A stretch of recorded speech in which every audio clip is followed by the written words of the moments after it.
A warrior is surrounded by what appears to be a horde of zombies while we are told there are two types of people, one of them being the naturally talented. We then see that the warrior is indeed surrounded by zombies while wielding a hammer and a kind of pincer in the other hand in addition to wearing a helmet and shoulder pads. The zombies slowly approach the warrior. They cruelly attack our warrior while he strikes back and tries to dodge their claws and fangs. Meanwhile, we are introduced to the second type of people, those born from hard work, and our warrior has the zombie's claws digging into his helmet. As he strikes with his hammer, he shatters his enemies, scattering the zombies in all directions. Soon after, we see a woman wearing a half mask and holding a giant staff in her hands. She then focuses and her gauntlet begins to glow as the narrator tells us that even effort only works when talent lies within. The woman then points her staff forward and what seems to be a giant zombie appears behind her with an enormous sword. The warrior remains surrounded by the zombie horde, shattering them as they approach. The giant zombie then charges at the warrior, trampling the smaller zombies in its path. It then swings its massive sword, striking more zombies but clearly targeting the warrior, who swiftly dodges the attack. The giant undead continues attacking the warrior as he defends himself. The warrior reaches into a pocket on the front of his overalls to retrieve something. He then throws balls at the feet of the zombie. The balls land next to the monster's feet. A few milliseconds later, they begin to glow from the inside out, suggesting they are about to explode. Then they explode, completely vaporizing the zombie's feet. It falls to the ground heavily, showing no reaction. Immediately after, our warrior is already on top of it with his sword, ready to deliver the final blow. The warrior holds the sword with the blade pointing downward while raising the hammer in his other hand. Then, lightning strikes his hammer as he slams it into the hilt of the sword, making it effortlessly pierce through the giant undead skull. Soon after, the warrior stands victoriously while the sword remains lodged in the ground behind him. The woman then says he must really desire victory to have used the explosive balls and the silver sword, both items obtained in previous missions. She goes on to say that for someone to corner her, the #1 in the fantasy online rankings like this, she is impressed, especially someone with a blacksmith job. The blacksmith then says, yes, it's a terrible job while the entire crowd watches from the stands awaiting the conclusion of the championship final. The woman then asked why he took that job, even though it's terrible, and he says it was for fun. He then asks if she knows why people root for the underdog and explains it's for the feeling of seeing the weak defeat, the strong right before their eyes. Then people end up always relating to the underdog and believing that they too can make the impossible possible. The blacksmith explains that it's way more fun to choose a weak class and overcome challenges than to pick a strong one and face no challenge at all. One of them thinks that this player is crazy for choosing such a terrible class and putting himself through all that trouble. She tells him she vaguely understands what he means, but says that choosing the class that suffers the most to do anything is a bit insane. Then the blacksmith says is impressed that she's pretending to have surrendered so Halora's guard. He points at her and says that a necromancer's curses are unique because the class has to use specific hand seals to cast spells. The blacksmith charges at the necromancer, asking if she thought he didn't know she was talking just to buy time to cast her spell.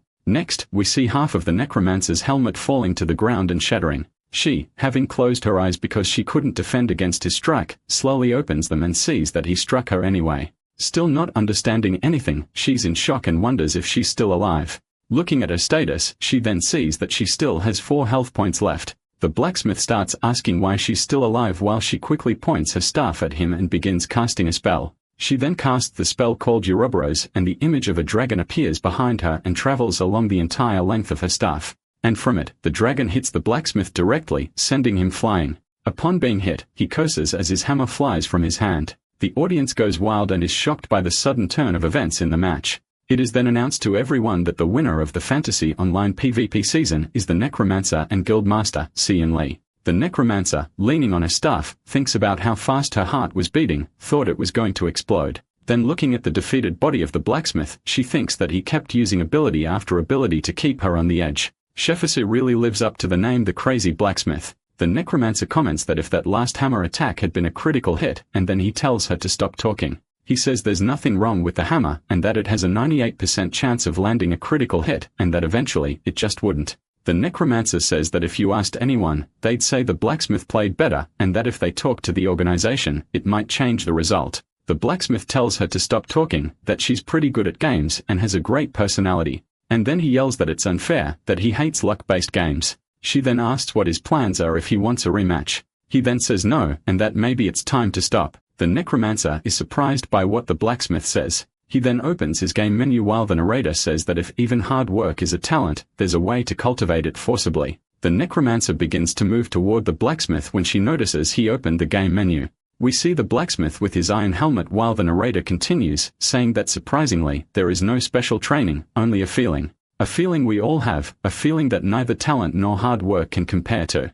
That feeling is fun. We see the game's lobbying screen and a farewell message showing a countdown with 23 hours remaining until the server shut down. A guy takes off his gear in desperation, saying it's only been 2 days since he bought his item using his mom's credit card without her knowing.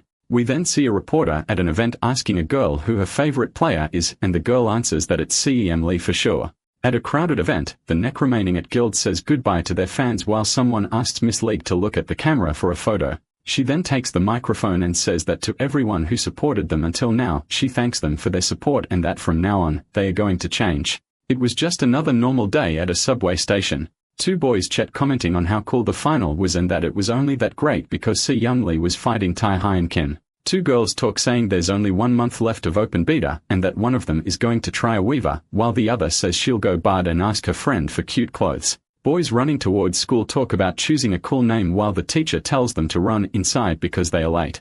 A man says his manager plays and asks if buying cash items will help him get a promotion and his friend says no. The manager already spends half his salary on the game. In shock, the other yells half. In the middle of the cafeteria where they were having lunch, surprised by the news. On the street, we see a digital billboard displayed across the windows of a building. The journalist says several companies are interested in the full-body immersion technology used by Fantasy Online for virtual reality. In an interview, a developer explains that they had much more traffic than previously estimated and had to increase the number of servers for the launch. The next news story was about the world champion gamer and professional influencer Se-Young Lee celebrating her victory in the last 3 seasons. Showing her character, the journalist goes on to say that she still wants to stay at the top of the ranks and put Korea on the map as a gaming house powerhouse. Tae-Kyun Kim checks his messages and sees that there is one unread, talking about his acceptance into Korea University. He then stretches and says that maybe it's time to leave, that it should already be home by now. 6 months earlier, a man slams the table, making his coffee jump, saying that literature and language studies are absurd, asking if the boy thinks he's some kind of author. Clenching his teeth, he goes on saying that in an age where even artificial intelligences can write stories, what does he think he's going to do with that nonsense? Kim then listens to everything with his eyes closed and in silence. He asked his father, it's really that absurd to want to study the language that touches people's hearts and souls, while his father questions his grades. The boy turns his face away saying that grades don't measure anything, and that he just needs to graduate. And then his father asks why the hell he wants to go to one of the best universities then. Kim says that ever since he retired from his military career, his father just stays home playing games all day, and that people should carry their own weight. The father then says the boy needs to suffer to be like him, and that there's no merit in collecting rent while spending the day golfing and playing cards. He continues saying he worked very hard at his son's age and that the buildings he owns are the result of his blood and sweat. The son, with a trembling voice, asks why the father tries to force his terrible experiences onto him and asks if he really loves him. The father then explodes and says that's right. He doesn't love his son and tells him to get out of his house. Kim then with his head down says fine that he'll go to his own house then. The father is then surprised when Kim says he knows about what he bought in the son's name, and since it's legally his, he can do whatever he wants. The man, nervous, lunges at his son, telling him to stop it right now, while the boy yells that his name is on the certificates. As they struggle on the floor, they threaten each other, and the son says he put it in his name without consent, and that he'd go to court if necessary. Suddenly, we see someone come down the stairs and touch a plate with beautiful green apples. A woman watches the two fighting while asking if he's going to disown his son. The two then, upon seeing who it is, freeze with fear on their faces. The older man says that's not what he meant, and that he was just trying to scare the boy, while the mother says she didn't work her whole life to see her son suffer. Turning to her son, she says it's okay if he doesn't want to work or struggle so much, but it's not good to be lazy because laziness creates useless people. The mother, grabbing a knife and eating an apple, asks what his plans are for returning to school. The son gulps while watching her hand slice the apple's skin with surgical precision and hears her say that he should live responsibly and not act stupidly. The boy then, sweating and angry, asks if that means he has to get better grades. The mother says that good grades usually say something about a person's intent, and in his case, if he's really serious about being an author, he's going to need good grades. The father behind her laughs as he watches the mother say the same thing he did, and the boy having to swallow it. His mother goes on saying that as long as he brings results they can be proud of, she doesn't care what he does, but he has to stop being lazy. She then looks at him threateningly, saying that at the moment, she's just assuming that her son doesn't respect her, and asks if that's true. He quickly says no and says that asking him to produce results they can be proud of without telling him how to do that is unfair. The mother suddenly pulls out 3 photos and asks if he'd be willing to go on some marriage interviews, saying she's keeping an eye on those 3 girls for him. His father and he are shocked by the mother's proposal while she asks which one he wants to meet first. She says that getting married is the fastest way to learn responsibility and not to worry because people used to marry even earlier back in the day. Sometime later, Tae-hyun Kim is in his room and notices that the new equipment has arrived safe and sound for him. The chair looks comfortable and was clearly made for his entire body. He then sits in what is considered the next generation of electronic equipment for virtual reality, the sphere.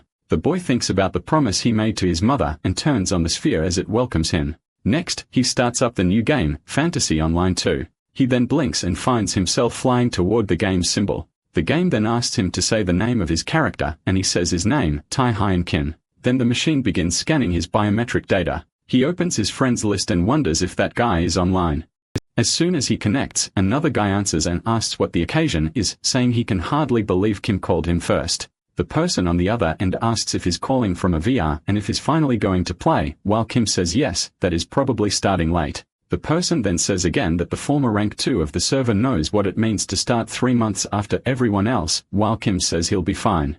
He then asks if the person wants to update him on the new stuff, and the person quickly says they'll come explain it to him. But Kim says that's not necessary. Our boy then says he prefers to experience things on his own in a new game, while the voice recommends he start either in the Kingdom of Dumland or Alliance. Kim asks which places to avoid, and the person says to avoid the Kingdom of Jaws. They go on to say that even the developers agree it was the worst area even during the beta. They finish by saying that all the quests there are horrible and the central city is trash too. The sphere then says the character creation is complete and asks him to select his starting area.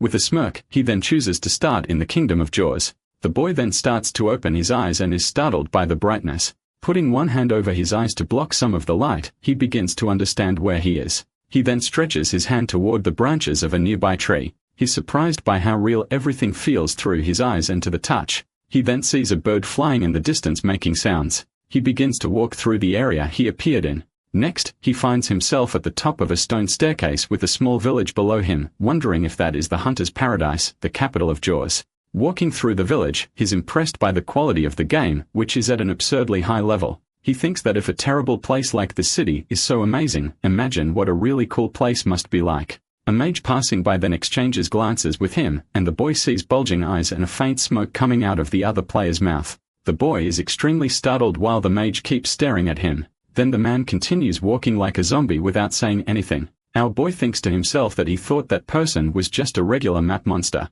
He then notices the players around him crying and complaining about choosing this place to start and wanting to leave the game and make another account, but without success. Another man walks past him with a lunatic look saying this world is absurdly unpronounceable. Sweet and cold, Kim thinks the rumors don't do this place justice based on what is seen. Suddenly, a system window pops up in front of him with a new quest. He then sees it's a tutorial quest and simply ignores it. Then opening his status window, he sees that he still doesn't have a class. He opens his inventory to see what kind of weapons he has without a class and discovers a sword. He sees that the sword is called the Worn Sword of the Unclassed, and its description says it might be better than nothing to start with. Wielding the Worn Sword, he tries a few swings in the air. He moves on to the next step, which will be checking his specs so everyone will think he's insane. Sometime later, outside the walls of the main city, some rabbits run past while a small one is trying to dig and enter a hole in the ground. Another rabbit eats a carrot while we see Kim in the background with a dumbfounded expression. Our boy is disappointed and in disbelief as he wonders if those rabbits are monsters. He thought that if he starts defeating that kind of monster, people won't call him crazy. They call him a sociopath. A rabbit silently appears behind his back. The rabbit then surprises him with a flying kick to the back, making him fly and drop his sword. The boy is thrown several meters forward from the force of the rabbit's blow and falls face first into the ground. Kim then lifts his face from the dirt, bleeding, toothless, and extremely shocked by the strength of the blow he received. The system says the damage he suffered exceeded the limit and that bleeding has been detected. As he gets up, he thinks that he doesn't feel pain in the game, but the physical response was way too high and wonders what kind of rabbit-nosed black belt fighter moves. The rabbit starts showing off in front of the boy, throwing punches and kicks in the air. Then the rabbit stops in a provocative pose and using its cute little paw, calls Kim into the fight. Totally provoked, our boy calls the rabbit smooth moves and says that if it throws a punch, it has to be ready to take one. He then charges for the rabbit, no longer caring if people will call him a sociopath or not because he's going to destroy that rabbit. Night falls and a man walks to the great torch in front of the city to light the entrance. The man starts hearing someone panting heavily nearby. He then looks down and sees Kim panting desperately, saying the rabbit was tougher than he thought, and that if he were younger, it would have been different. With his face all smashed and swollen, he thinks it took him an entire day to hunt down just one rabbit, and starts to understand why people hated that place. The system says he leveled up and asks him to assign his points in the status window. While he thinks he leveled up really fast and wonders what kind of rabbit that was, someone then calls him while he's still lying in the grass. It's his friend, Progay, threatening that if he hangs up on him again, he's going to get blocked. He goes on asking if despite everything he really started in the kingdom of Jols, and Kim says yes. Then the friend tells him to open the link he just sent. He opens the site and sees the Jaws Kingdom message board, with people posting about how terribly difficult that place is. Kim then asks his friend while covering his mouth what he should do that he totally messed up. His friend, already knowing Kim well, tells him to stop covering that sarcastic little smile of his. He comments that Kim got some bonus attributes and the game is recommending him to assign them based on the class he chooses, and asks his friend which classes are cool. Sang Hyun then says his idea of good classes is different, and Kim asks which are the worst classes, while his friend replies that blacksmith is out of the question. Kim gets curious and asks why. His friend explains that the class is good now and that all the guilds are recruiting blacksmiths even before they change classes, that he underestimates how popular his blacksmith was.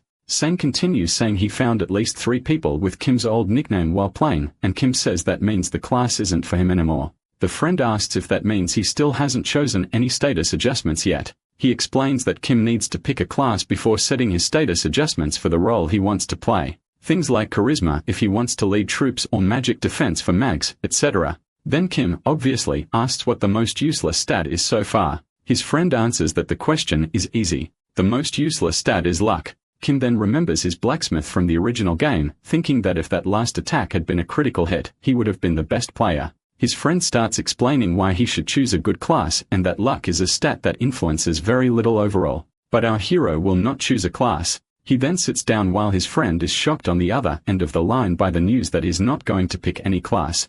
Kim says his friend's advice helped him make a decision and thanks him, while the friend says he can't be serious. He reminds Kim that last season he got screwed because of 2% and that maybe his time will be different. His friend says he's a maniac and to do whatever he wants. He knows that no matter what he says, Kim is going to do what he wants anyway. The friend then says that if he ever needs to talk to someone, just call him, and says goodbye as Kim looks up at the digital sky of the game, happy for having made his decision. He thinks that classes don't matter, that he's fine without one, and that he will invest all his points into luck. A girl is thrown to the ground with her sword in hand. 3 half-human rabbits look down at her with malicious smiles on their faces. One of the rabbits starts approaching the girl while she begins to cry and tells them not to come any closer. A warrior appears out of nowhere, pushing the creatures back and telling them to retreat. The evil rabbit then points at him and says it's just another idiot asking to be defeated. The boy looks back and asks if the girl's okay, says he'll take care of everything from here on, and tells her to run. She then says it's crazy for him to fight all those monsters alone, and he replies that it doesn't matter and tells her to just go.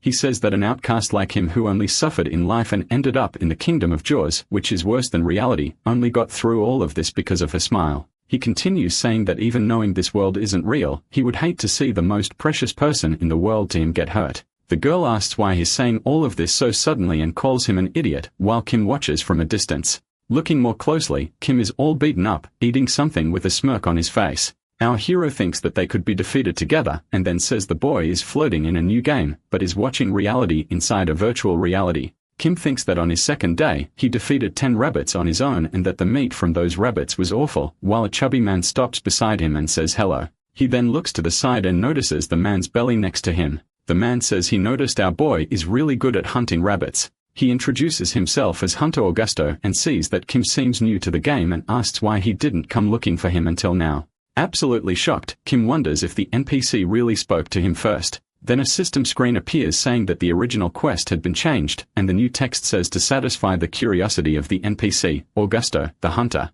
Our boy then reading the quest again while eating his rabbit meat gets serious. Looking at the NPC, he thinks that is independent and wonders if it's a specific algorithm, and he considers whether to accept the quest or not since it's a beginner quest. The boy then apologizes and says his skills are very bad and that he's been training to surprise him when they met. The hunter then says he thought all new adventurers were stupid, but he finally found one who doesn't seem to be. A system window appears showing that he gained relationship points with Augusto because he liked the boy. After a few seconds, Kim asks the NPC what he wants, since they've been staring at each other for a while without saying anything. The hunter then says that Kim has mastered the basics just by hunting rabbits, and it's been a long time since he had a disciple, and asks if Kim wants to be his pupil. The system window changes, and now the new quest is for a rare epic class called Tylum Hunter. He then adopts a posture and seriousness he doesn't even use with his father and refuses the offer, saying his skills are still not enough. Kim then, in his thoughts, apologizes but says he has already accepted his fate as classless. A new system window appears with a new quest asking if he wants to accept, while the NPC says everyone starts without knowing everything. Our boy starts speaking emphatically, saying that he can accept it no matter how good it seems, because otherwise, how could he consider himself a man? The NPC interrupts and says, yes, a real man, that this is the spirit of a true Tylum hunter. Another system window appears saying that Augusto is very, very happy. Then the hunter says he likes the boy more with every sentence. But a hunter doesn't force anyone into anything and ends by saying the boy can come to him anytime. He then says that hunters like him can find it troublesome to clean a hunt and says he can trade some items at a good price with him. Another system window opens saying that a shop one level cheaper than the others is now available through Augusto. The boy thinks that he saw no information about him having a shop on the online forums. Kim then thanks him and opens his inventory, asking if he can use the shop at that moment. The NPC looks at him and asks about the item in his hands, while Kim wonders if that item is untradeable. But the hunter says that's not it. He can buy it. He then says that Kim shouldn't sell that. That's like a lucky charm, and that new adventurers like him will need it. Kim looks at the rabbit's foot in his hands and thinks it must really be rare since he defeated countless rabbits and only ended up with one. Then looking more closely, he tries to find some magical property in the item. Upon inspecting it further, he sees that the item's description says it has a hidden effect when used. He finishes reading and widens his eyes at the item's effect. Next, Kim starts eating the rabbit's foot like a maniac, even scaring the NPC while the item's effect activates, granting him 5 more luck points. The shocked NPC watches as the boy says the effect is real, but there's something about the taste. Then the hunter asks if he's insane. He says the boy has to cook it before eating and asks what he'll do if he gets food poisoning. Sometime later, we see an adventurer with his eyes closed attempting a sword strike. The rabbit he was trying to hit stands still, confused as the boy completely misses his attack. He then stumbles on a rock in the way and, of course, falls face first into the ground, sending his sword flying. The rabbit, who had been watching everything, starts laughing from a distance while the boy gets up with a bruised forehead. The monster then lands a series of blows on the boy while system messages appear saying that he's not ready yet. While the boy is knocked out on the ground, Kim watches from afar while cooking a rabbit's foot over a fire. Observing everything, he thinks that boy is a beginner and that cooking the rabbit feet does nothing. They are still terrible. The boy starts to get up while Kim thinks he imagined that a solo player would fight one-on-one with a rabbit, but he expected incredible magic skills. As the fight continues, the beginner tries to hit the rabbit any way he can, but the rabbit dodges all of his attacks while our hero thinks it's shameful. The rabbit then, angry, yells at the beginner, who gets startled and yells back in desperation. He then closes his eyes, too scared to see how badly he's about to get beaten, but since nothing happens, he starts to open them slightly. Kim calls him a dummy and steps in between the rabbit and him. Then he asks why the boy is fighting with his eyes closed.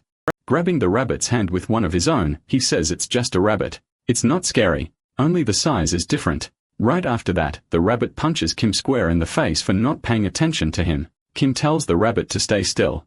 The rabbit looks at him with a confused expression. Our hero stares seriously at the rabbit and says it can't escape now. Then with a challenging look, he tells the rabbit to get ready. The two of them staring each other prepare for battle. Our hero threw some punches with his hands while the rabbit defended itself. He then pulls out his sword to deliver the final blow to the rabbit. With skill and agility, he slashes the rabbit, defeating it. As the enemy fades away, the boy stares wide-eyed at the level of skill our boy has in defeating rabbits. Kim then takes a deep breath, relieved, and says it was a good boxing match against the rabbit. Our hero looks at the boy and tells him to get up, but this is a game. Being handsome won't solve everything. He was about to start talking, but Kim tells him to shut up and listen, saying rabbits are annoying and if he closes his eyes when attacking, he'll never defeat anything. He tries to protest, but our hero tells him to shut up again and asks why he closes his eyes when he attacks. The boy answers that it's scary when they attack back. Both of them are left in shock as a few seconds of silence between them feel like an infinitely long and awkward moment. Kim says he seems like a high school student and asks if at least is focusing on engineering, which would be something slightly better. He continues before the boy can answer, saying that if he's scared of a rabbit, he'll definitely get bullied in the future, then asks what his name is. He replies that his name is Yojusu. Our boy then says that stopping to analyze his physical skills are terrible and asks how he leveled up, and the boy says he was part of a group. Kim asks what happened to the rest of the group, and he, embarrassed, says he was kicked out for being too bad. He goes on saying he was supposed to play with his friends, but he picked the wrong starting area and ended up there, and that he wanted to level up quickly to go elsewhere. Our boy then interrupts and says his luck is good. Kim says he usually laughs at people like him, but is cute. So he'll make an exception and help the boy a little. Our hero sends a party invite and says he'll help him reach level 10 so he can go to another city, and the boy is really happy and grateful. They find some rabbits showing off a few meters away, and Kim prepares his sword while the boy hides behind him. Our hero tells the boy to go up to the rabbit and hit it, then retreat back to him and only come back to deliver the final blow, and the boy confirms he understood the strategy. Closing his eyes once again, he throws his sword, which ends up hitting the back of our hero. He looks back and starts swearing at the boy, who puts his hand over his mouth embarrassed. Sometime later, we see a sword piercing the middle of the rabbit's head. The boy then yells out that he did it, while Kim is all swollen and bruised. Kim then stops and thinks he can't go on like this and starts doing the math while the boy just watches, not understanding anything he's saying. The boy, thinking our hero is going to disband the group, starts to panic. But Kim says he's not disbanding the group, he's just thinking of a better strategy. He then thanks our boy for not getting mad and not disbanding the party. Kim asks, while cooking rabbit feet, if he's thought about playing as a blacksmith, weaver, etc., but the boy says it's hard to level up alone with those classes. Our hero questions him because he said he started playing with some friends. The boy says he hasn't seen his friends since they split up and that playing with someone is better, but he doesn't like some classes. Our protagonist then wonders if he really enjoys playing alone and questions why the other doesn't want to play with his friends. Kim says the blacksmith can play solo and asks if the boy didn't see that in the previous game a blacksmith was the second best player, while Jisoo is in disbelief. He says he researched everything about the previous game and asks if Kim is talking about Kim Tae-in because he's the blacksmith's biggest fan. Then the boy asks if our hero didn't copy the name of his idol, while our hero says he didn't copy anything. The boy then says he saw what happened and asks if you don't need to have natural talent, while our hero says there are other ways to get there even without natural talent. He continues saying the boy could choose range or support classes like hunter or mage. Kim then says the Jaws region is predominantly physical and starts talking about the hunter and considering other options when the boy interrupts and says he likes hunter. Our hero asks if he's not deciding too quickly just because it was his original character, and the boy says he likes shooting arrows. They then go to find Hunter Augusto and ask for a bow since the newbie likes a lot. Yelling, the boy says Kim can't talk like that to him because the NPC responds like a normal person, while our hero asks if he's ever been defeated because of that. Jisoo continues saying that Hunter Augusto is extremely strict and doesn't even pay attention. Sometimes, he even insults and spits on beginner adventurers. Then the boy recalls the times he tried to talk to the hunter, first making comments about the weather and being completely ignored.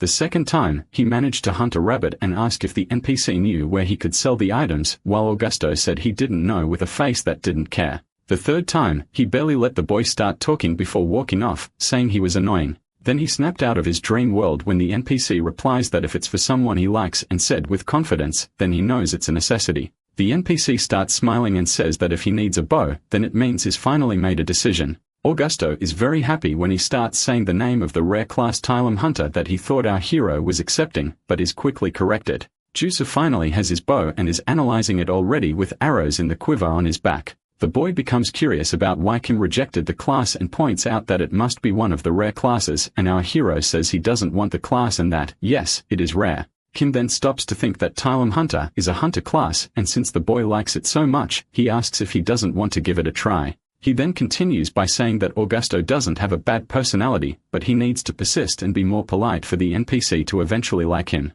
Jisoo starts to see that there is a possibility he could become a Tylum hunter and ponders this for a while. He then grabs the bow and draws the string, even without an arrow, just to test it, and releases it. He then looks at Kim and says that if he says it's possible, then he'll give it a try. Our hero says for him to do as he wishes. As the NPC says goodbye to the adventurers, our hero asks if the boy has at least shot arrows before, and he says is part of the archery club at school. We then see 3 archery targets with the middle one full of arrows stuck near the center. Suddenly, we see one arrow break another in half, both at the same point in the central circle of the target. Kim is stunned when he sees that the boy's accuracy is over 90%, and the boy says it's easier to shoot here than in real life. Our hero then says that he's really got a knack for this and calls him to go see if Augusto has any request. Our protagonist says that because it's him, he'll have to commit a rabbit genocide, but Jisoo doesn't need that, and he can raise the relationship through missions.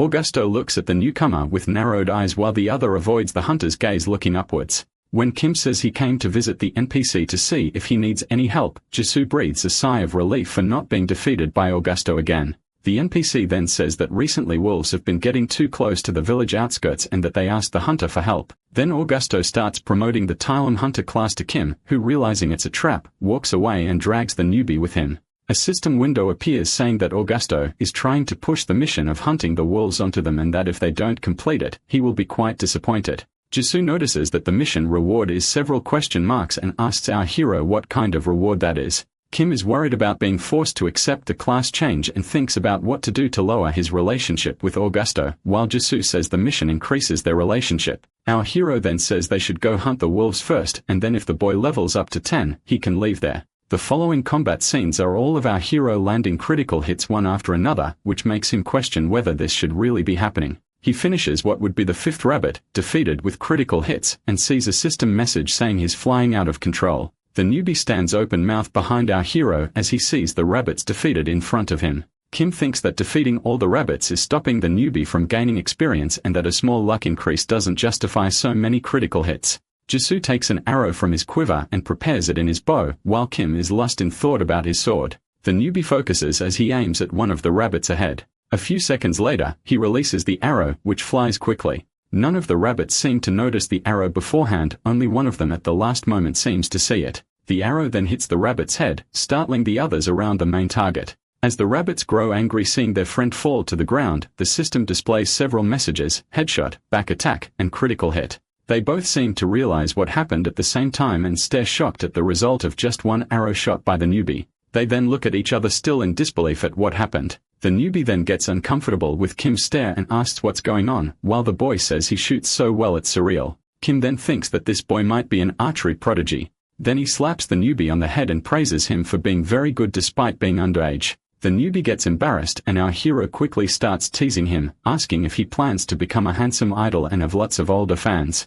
Kim comments that being famous in real life and in the game are different things while we see his status window with 408 points in luck in level 18.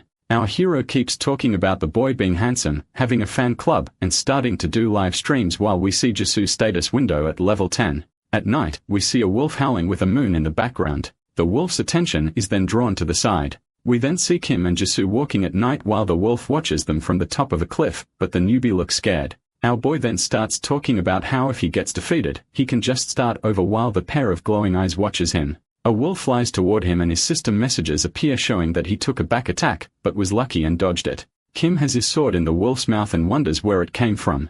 Jisoo yells at the wolf to get away from his friend while grabbing an arrow from his quiver. The arrow then hits the wolf and a window shows that the newbie learned a new skill and that the wolf's movements were reduced. Our hero, still in close combat with the wolf, looks at the newbie and praises him, saying he did a good job. Right after, he grabs his sword and drives it into the monster's chest. The monster then begins to fall from the force of Kim's strike. As it hits the ground, the newbie asks if the wolf is really defeated or not. Our hero then wonders if stealth skills exist, since the wolf hid its presence and land a surprise attack on him. He then remembers that Augusto's mission says they have to defeat 20 of those. Both boys hear howls around them and become tense. The newbie then starts stuttering and trembling, asking if they are surrounded, while Kim says to stay calm because they don't attack in packs. Our protagonist starts theorizing, saying that their level isn't that high and that they are probably just scouting the area. He continues, saying that they can't leave their designated zones and that, excluding the wolf, they just defeated. There shouldn't be more than 2 or 3. While he was talking, he saw the obscene number of wolves coming toward them and ran so fast that the newbie was still speaking when he noticed.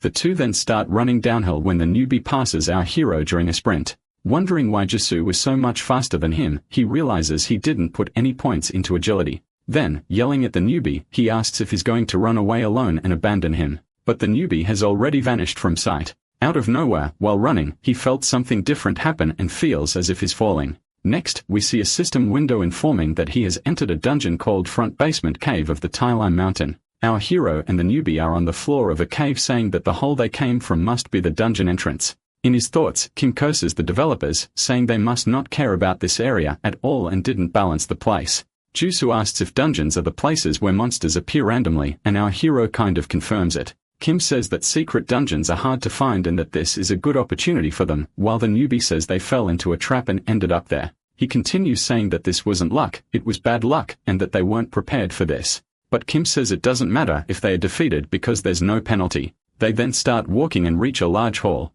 The newbie wonders what kind of monsters they'll find there, while Kim says goblins. When asked how he knew that, Kim points to a sign in front of them saying that goblins live there. He comments that if goblins really live there, then there must be all kinds of traps and thinks it could be a painful experience. Kim says that both of them are still classless, so they have no scanning or searching skills. So even if they are careful, they might not spot everything in advance.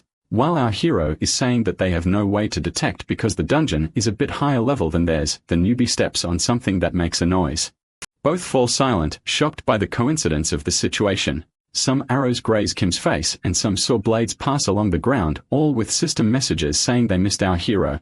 That a noise comes from above them, and when they look up, boulders are falling on top of them. The newbie crouches down expecting the worst as the rocks miss them and fall around. Our hero, trembling and not even daring to blink, stands still while the newbie remains crouched as if still waiting for defeat to come. Out of nowhere, Jisoo screams, apologizing. Kim thinks it's all right because the trap missed him. But if even one of those things had hit, he would have died instantly. Soon after, they hear noises coming from one of the corridors and small creatures asking who they are. We then see 3 goblins and a few more hiding behind those 3. The newbie quickly pulls an arrow and asks who he should shoot first while Kim asks him to calm down. Kim then says that if they can calmly talk to them, he could easily make it out alive. But the goblins didn't give our hero time to think, and a warrior jumped at him, which he managed to block with his sword. He thinks that even with 0 strength points, he should be losing a strength contest with a goblin. Kim then realizing he would lose the struggle, slides his sword to the side to move around the goblin, and takes advantage of the moment to land a strike that slashes the goblin from ear to ear.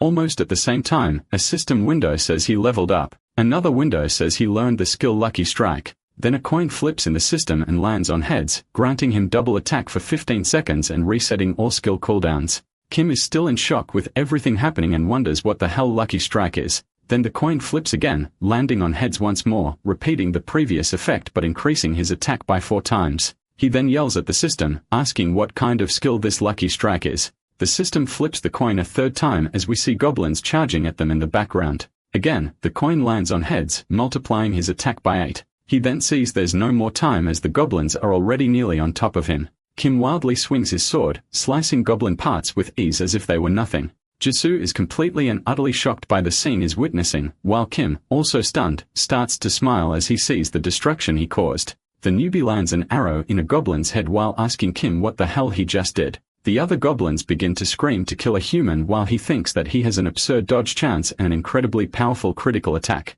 He then thinks he discovered a new skill and has all this just because he put all these points into luck. One of the goblins then says there's something wrong with that human that their attacks never hit. Kim then says that if they are upset in their next life, they should invest in the luck stat. Our hero then easily defeats all the goblins around him. One of the goblins before disappearing curses and swears at our hero. Our protagonist then wonders why the hell he called him a Tylum hunter. When they open their status windows, they see they've leveled up a lot, and the newbie is still at 17, while Kim is very close to reaching 500 in luck. Kim is putting all his points into luck when Jisoo notices there's a treasure chest. They both look at the chest, admiring it for a while. They then wonder if it's a trap while our hero says he'll open it and ask the newbie to step back a bit. Touching the chest, he notices there are no traps, but it is locked, and he asks the archer if he got a key from completing the missions. Jisoo then pulls out a twisted metal nail and says they could try to open it with that he saw people use things like that in movies to open stuff. Kim says nothing and makes a face like he's holding back from cursing. Our hero says that if he manages to open the chest with that, it means thief-class players won't be able to make a living. He continues telling the archer that it's like picking anything off the ground and trying to open the chest, that is devaluing an entire class. Then he hears the sound of the lock opening as both of them are left shocked. A system window pops up showing they found an item called Tylum Hunter's Blade. Another window opens showing that they also found the leather tunic of the Tylum Hunter. One more system window informs that they found the dagger of the Tylum Hunter. Kim says he'll only take the sword and that the dagger and armor can go to Jisoo. Upon equipping the leather tunic, a window appears saying that the item has the effect of making the inhabitants of Tylum welcome the user. A goblin sits comfortably on his throne, so comfortably that he seems to be sleeping. From afar, around a corner, our heroes see the beast. Then Kim says that monster is a hobgoblin, and the archer asks what they should do.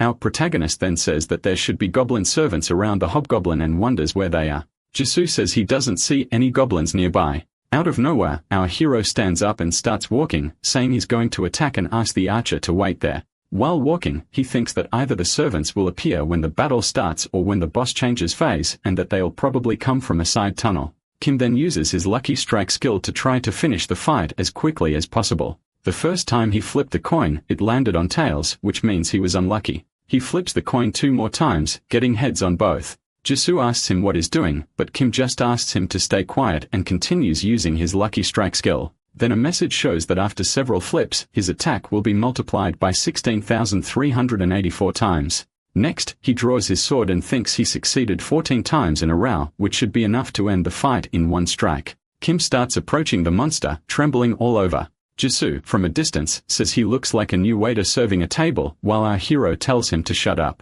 Our hero brings the sword close to the monster's face and it wakes up, asking who he is. Without giving time to answer, our hero touches the tip of his sword to the hobgoblin's face and a light is emitted. Then a great ball of energy lights up the entire throne area of the monster. The archer shields his face from the shockwave that was released from there. As the dust settles, we see Kim still holding his sword in front of him and the hobgoblin lying on the ground with smoke coming from his body. A system message then says that they have defeated the dungeon boss. Next, another message reveals that the goblins who are preparing an ambush are now retreating. Nearby, they find an item called Dane's Testament in the hands of what appears to be a skeleton of a Tylum hunter. Kim then picks up the scroll and begins to read Dane's message. The letter started by saying that he would be defeated by the goblins and that he couldn't go home to eat his wife's soup one last time. Then his system message says that the person who avenged him likely has the necessary qualifications to become a Tylum hunter. Another window opened showing a heroic class promotion mission, Tylum Ranger, and that Danes chose to pass this power on to the one who avenged him.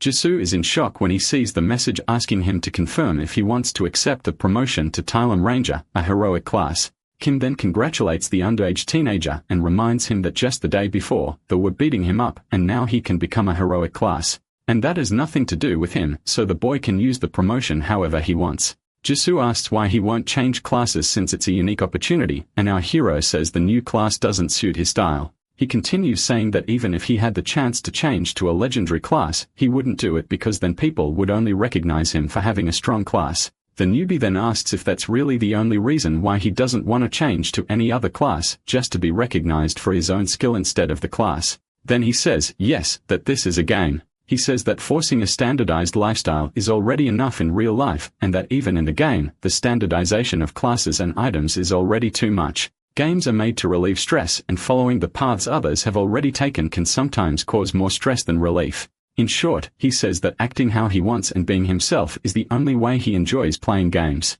The archer, looking at Kim despite his personality, finds him to be actually somewhat respectable. Out of nowhere, he says he should use this promotion because close combat is impossible for him and that without it, he would certainly fail. Kim continues by saying that even if he were to be reborn, it wouldn't make sense to go into close combat, and Jisoo cuts him off saying that he'll use the promotion alone. After he says that, the archer thinks he was wrong and that there's nothing respectable about that idiot. The next morning, we see the hunter Augusto finishing tying a piece of wood onto a barricade. He then notices that someone is coming toward him. Looking back, he sees Jisoo and Kim heading his way and wonders what the heck happened and what kind of outfit the archer is wearing. As they approach the NPC, several system screens pop up showing they completed some missions. Jisoo turns to Kim and says that parties are cool, while he replies that, yes, they are great. Hunter Augusta looks at our hero with sparkling eyes as he reads the system message saying he can form a party with the NPC if he wants. Then we switch to the real world, where we are at the entrance of a school in the late afternoon watching students say goodbye and head home. A girl is holding her tablet, smiling as she reads something on the screen. Her red-haired friend shouts and startles her, saying she's spacing out alone. The girl then sees her friends Hannah and Seon looking at her. Hannah asks what happened, saying she said she'd go to the kingdom of Elang as soon as she hit level 10, but she still hasn't gone. The friend teases her, asking if she hasn't even hit level 10 yet, and Jisoo says she still has some missions to turn in and that she'll go soon. Hannah says she became a mage and cleared the magic tower and is now strolling around the city, while Seguang says she joined the Weavers Guild and is having fun. Jisoo runs to the car saying goodbye and cutting off her friend who was telling her to come meet them in game soon. They are left stunned watching the girl leave while Han asks Se-young if that isn't weird. Then the redhead says that some time ago their friend used to constantly complain about choosing jolts, and we then see that Jisoo was watching a replay of her adventure the day before with Kim. Tae-hyun Kim is running on a city street. After running for a while, he's sweating a lot and panting from the exercise. Next, in a plaza, he starts doing pull-ups. He follows up his workout with a series of sit-ups. To finish, he then does his push-ups. After doing 100 push-ups, he finally finishes his daily workout session. He then opens the door to a shop and says good morning. An elderly woman tells him it's been a while since he last came by and asks if he's been so busy that he couldn't stop in. He then orders a dish, which is a mix of vegetables and assorted meats. Thanking her for food, he begins his meal. The TV, which is on, shows the news reporting that the middle class is suffering a lot with high prices and expensive rent. In the program, the journalist introduces the interviewee as the owner of a business who is a victim of a cruel landlord. The elderly lady then says it's a shame that life gets much harder when the person renting to you is a terrible and cruel human being. Kim asks the lady if she is a victim of such a landlord, and she says that in her case, it's quite the opposite. He has a huge heart and is very kind. She then says she heard that apparently he has a son. Kim, a bit awkwardly, asks if he really has a son. The old lady says he came in once for dinner and spent most of the time complaining about that son, saying he had no future and so on, and that in the end, there's no winning. She then says it's only a matter of time before he hands that property over to the son to manage or something like that, while Kim says no, that will never happen. The old lady asks how he can be so sure of that. He lies saying he knows the boy and that he's very polite and smart and will go to college in Korea, but doesn't know anything about cooking or restaurants. She then asked why he would speak so badly of his son if he's that smart, and Kim says that from what he's heard, whenever the man starts drinking, even a little, he starts badmouthing his son. Pronto. The old man is someone who started as a bricklayer and made his way to the top of the real estate market, but he has a complex about education. He asks if she remembers a recent soap opera about parents who put too much pressure on their children to get into the best schools. Kim says that this mentality of placing on children the pressure to achieve the dreams that the parents themselves couldn't fulfill is old. The lady then says that thinking of it that way, the owner of the place must love his son even more since he demands so much for him. Seeing that he just finished eating, she asks if it was good, and he says it was even better than usual, and that it also helped ease her worries about the rent. The old lady says she wishes her daughter were more cheerful and energetic like him, and Kim asks if there's something wrong with Hyun-young.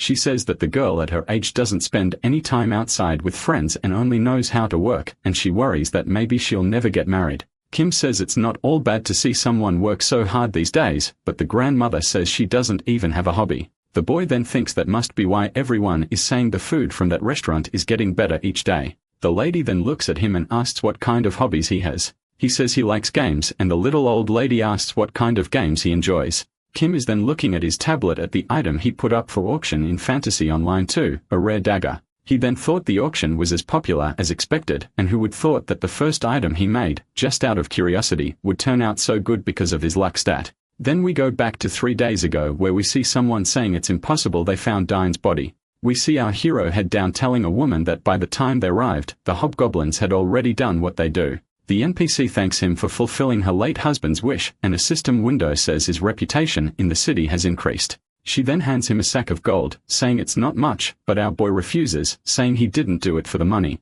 Heiner asks her to teach him how to cook. He knows that Sophia, the NPC, is the top chef in the city and that he needs to learn the recipes she knows how to make. We then see him serving food while system windows show that he's been learning some of Sophia's recipes and that his cooking skill has increased.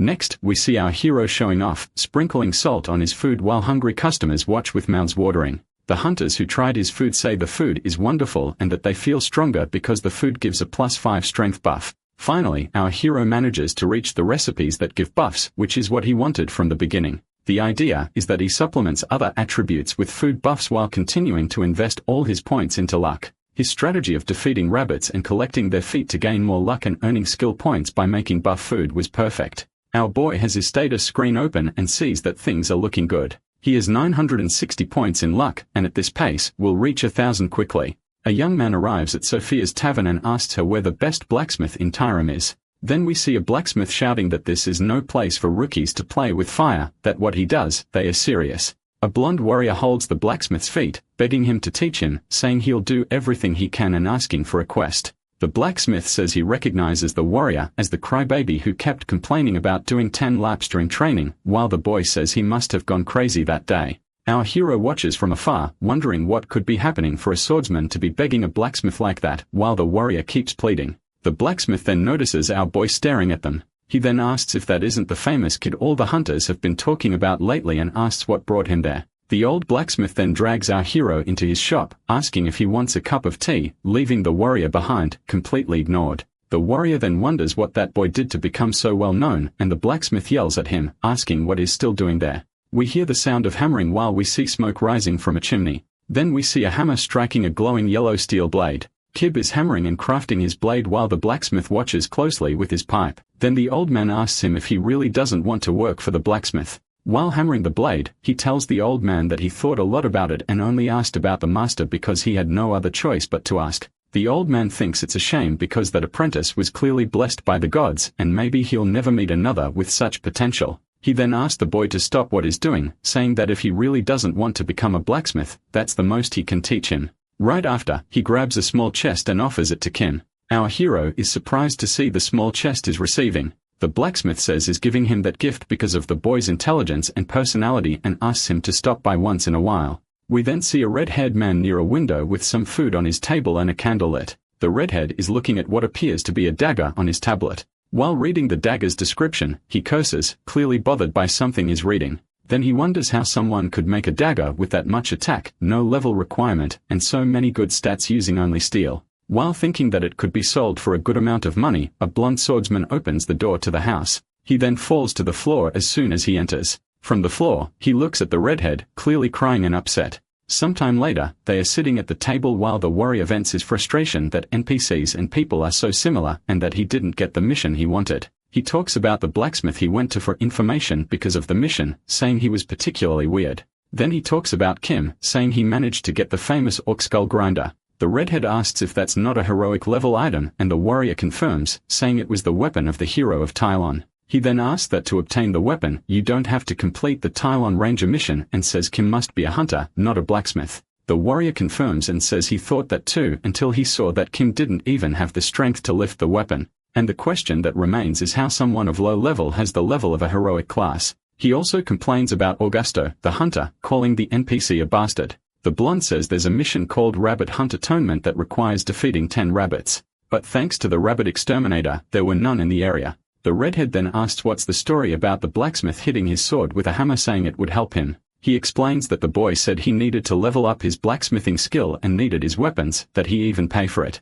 Unsheathing his red-bladed sword, the warrior says it must be broken. The blonde then begs the redhead named Phil to help him fix his weapon because it must be all broken. Already crying, thinking that maybe it's something that, at his level, might not be fixable. The redhead then says to bring the person who did that to his weapon immediately, leaving the warrior confused. Then we see the status of the warrior's blade with effects like rust removal, giving 50% more attack, 10% critical, and 35 luck. Phil asked if the warrior isn't lying because it doesn't seem possible that a hunter is making upgrades of that level and that he certainly wasn't a beginner. The warrior is extremely shocked, saying that's impossible. The redhead theorized that he must have switched from hunter to blacksmith and used his buffing skills to give heroic level stats to gear. Then he says the boy might be the first heroic level blacksmith in the game, but his skills are better than even his. He says they need to bring the boy into the guild and that if the problem is money, he'll give the guild's bank key to the boy if needed. We see our hero looking at the green fields outside the main village of Tylon. Beside him, the hunter Augusto asks if something's wrong. Our hero then says that the rabbits are no longer coming out. Augusto says that no one liked those demons, but at least the meat fed the village, while Kim was upset about not having any more rabbit feet. The hunter comments that he'll miss the smell of rabbit feet being cooked and says there's another way to get more rabbit feet if he wants. He looks sideways at the hunter and asks what he just said. The hunter takes him to a shed and opens the doors for Kim to enter. He says he was storing all those rabbit feet the hunters brought him in that shed. We see a system message telling Kim that he could use the merit points he had with that NPC to get items and that he had 1,207 points. Kim, obviously, tells Augusto that he wants them all. While our hero devoured all the rabbit feet he could, Jisoo comes after him calling out to him. Panting heavily from the run, she says they haven't added each other as friends. Then super excited, she says yes and that she wants to add him now. Kim then startled, asks if they really have to do that. With a tearful voice, she asks him if he's saying he doesn't want to be her friend while he says it's not that he doesn't want to. She then says she understands and says they are just friends anyway. Our hero remembers that the guy was going on a mission but came back to send the friend request, but it seemed like he didn't like boys, so it was fine. The girl whom Kim still thinks is a boy asks if she's his first female friend, and he says no, that he has a friend. She then, with eyes full of tears, asks if she's not his first female friend, and Kim replies no, that he has friends outside the game. The girl then asks if he's going to hunt rabbits, and our hero says no because they're not showing up anymore, that apparently he hunted too many. She then asks if he wants to go with her on her mission, and our hero asks why. The girl then says quietly, depressed, that he doesn't want to be with her, and Kim, irritated, says that's not it, and that he wants to know it's a mission. She then says, yes. Of course, it's a mission, and shows him. The mission was to subdue orcs, saying they are appearing on the border of Fort Arden. He then asks if that isn't a Tylom Ranger mission, and she says maybe they won't be able to do it together because of that, but Kim says he can help her, yes. Our hero thinks it's a heroic level mission, and that is probably better than standing there waiting for rabbits. So with the full moon above them, the two set off on Jisu's mission. Fort Arden exists to defend the southwestern border of the Kingdom of Jalts. It sits atop the hills and although small, is sent to be impregnable. It is in these dangerous lands that the Orc tribe's subjugation events suddenly appeared. Players from all three kingdoms will want to go there to participate, thinking about the loot they might get. A girl then tells someone that they have to go, that it's a good chance to strengthen the guild. She raises her staff above her head as other people raise their hands in cheer. The girls' guild arrives at the gate of the fort and is denied entry. The woman is extremely surprised while her group behind her becomes outraged. The guard on the wall then asks if they still haven't understood and says he can't offer them any position and asks them to get lost. She then says they just want to help get rid of the orcs that are making their land more dangerous and that they can join forces and be allies against this evil. Some of the people behind her start yelling and asking if they don't need their help, and others shout asking to be let in.